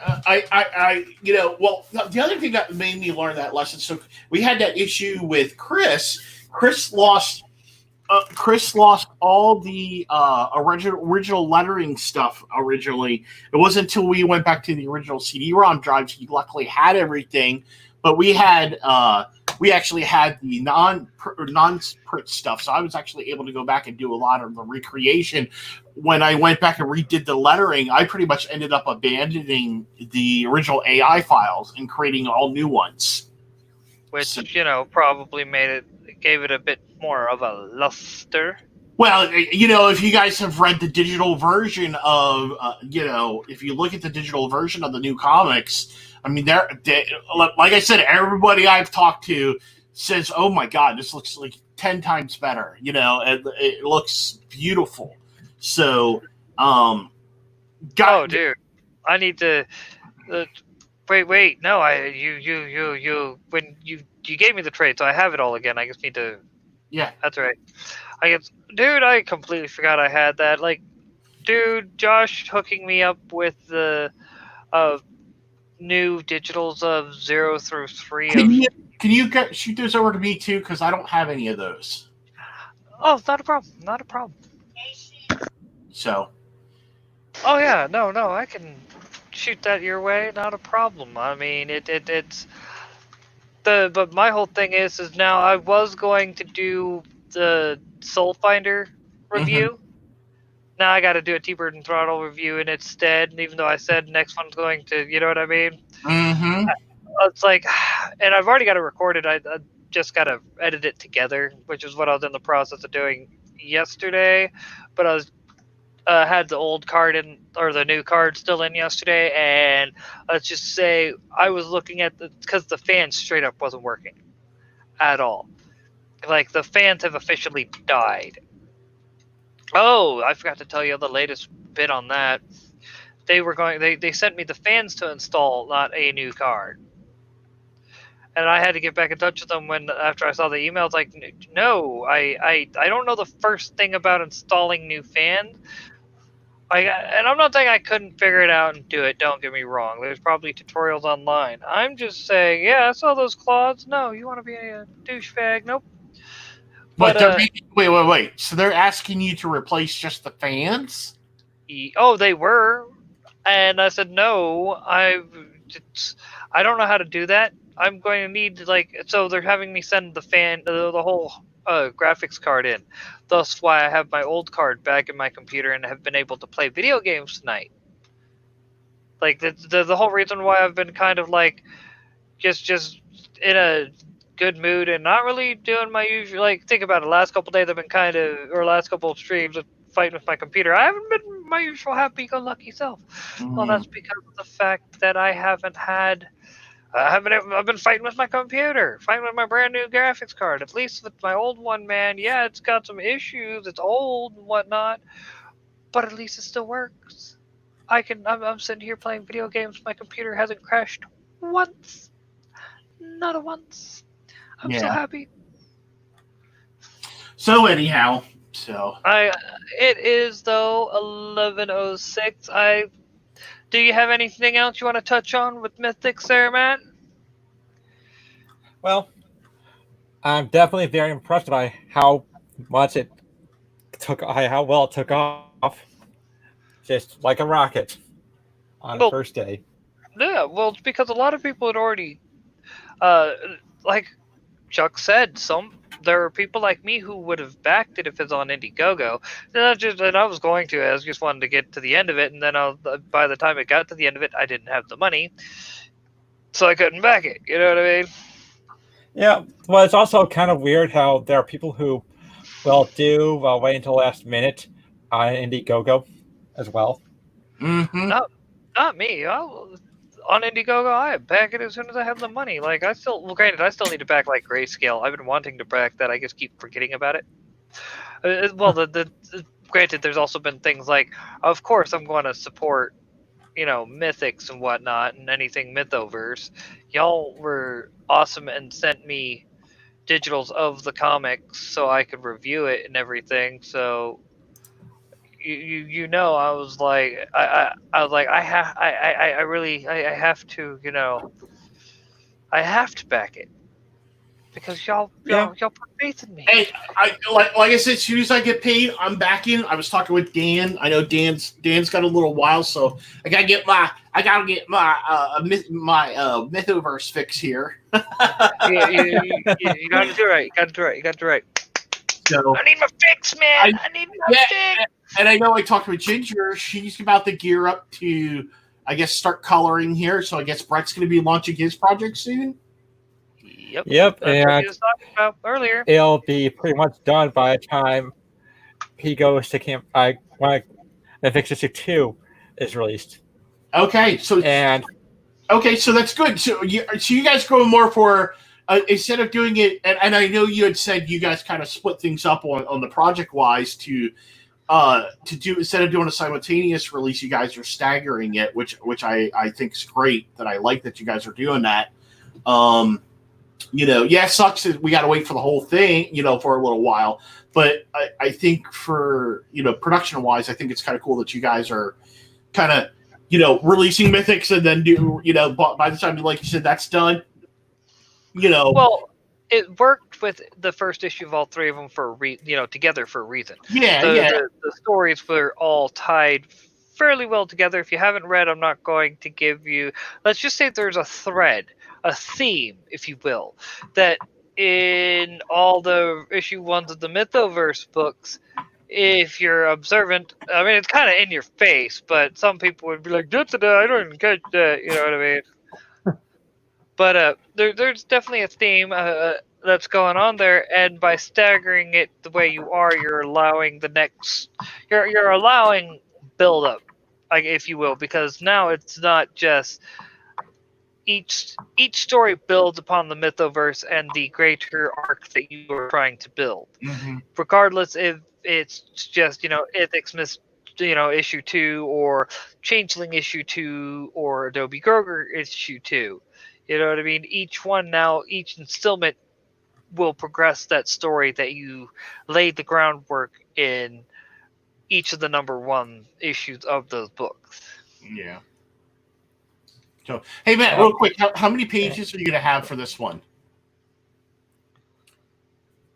24. 24. Okay, cool. Yeah, and that's the other thing I like that you guys are doing is you're breaking it down. As much as I like getting the story all at once, there for a long time I was kind of on board with trying to do one story, 60, 70 pages, get it done. I think, in honesty, I don't think that's sustainable as a business model. I think doing 20 to 30 pages or maybe 32 pages, you know what I mean? Something like in that realm. I would even say go up to maybe 30, 32, 36, just whatever you need to finish the thing. But doing that arc within that amount of pages, I think smaller is sometimes better. While I do like having the story all at once, I think to be sustainable, it has to be 23, 24 pages. It's quicker because then you can go into the next one. Your turnaround time is probably going to be cheaper because you don't have to wait for Beth to do 40 or 60 pages. You know what I mean? So yeah, even though Beth is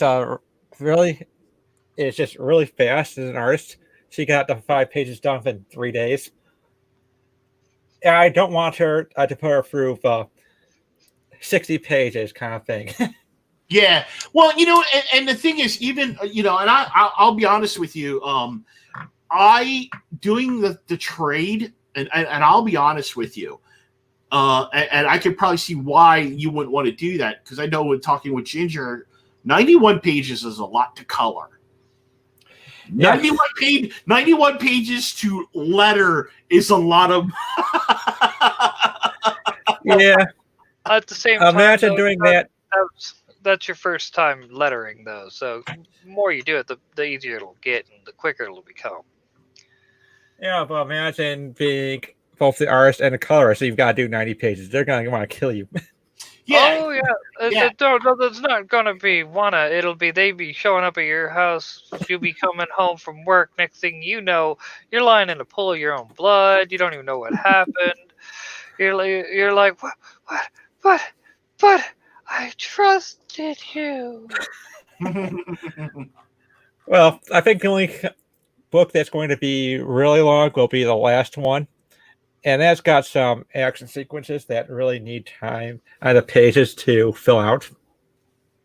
And granted, the hardest thing about action sequences, which this is something that, for instance, Brian Ball was, for those of us who are on the Rags Patreon, we already know that, for instance, they are one of the things that Brian's doing is cleaning up the action sequences in the book before it goes to the trade, because of the fact that he wants them to be closer to what he envisioned.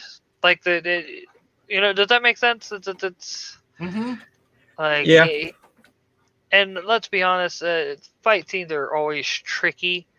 Like it helps if, for instance, best way I can put it, you can tell the guys who were into martial arts as well as art, because their martial arts characters are always using actual techniques and things like that. You can tell the guys who know how to shoot and things like that, because it reflects in the art, because they have people doing what actual military things like that. Take Malin, all right?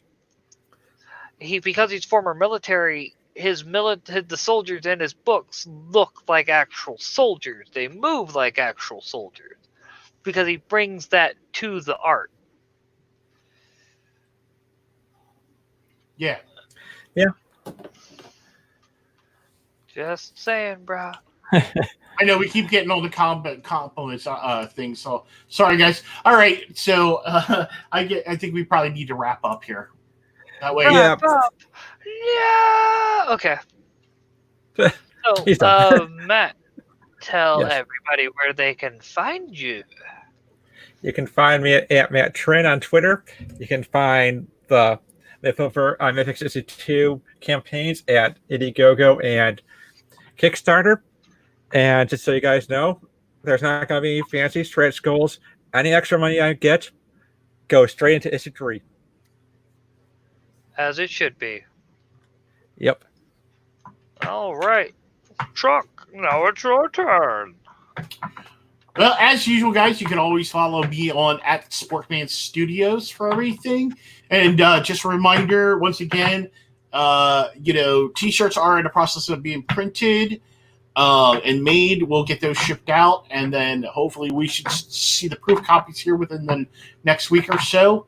And for both the trade and the single issues, and then once they're done, we'll get those shipped out and start getting out to people. So keep an eye out on your Kickstarter and your Indiegogos for future updates.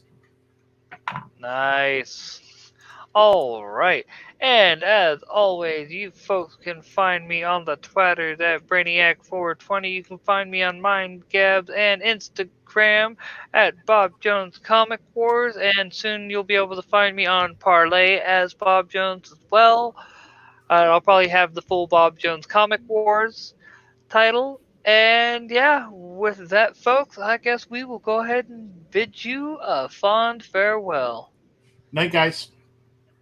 Night. And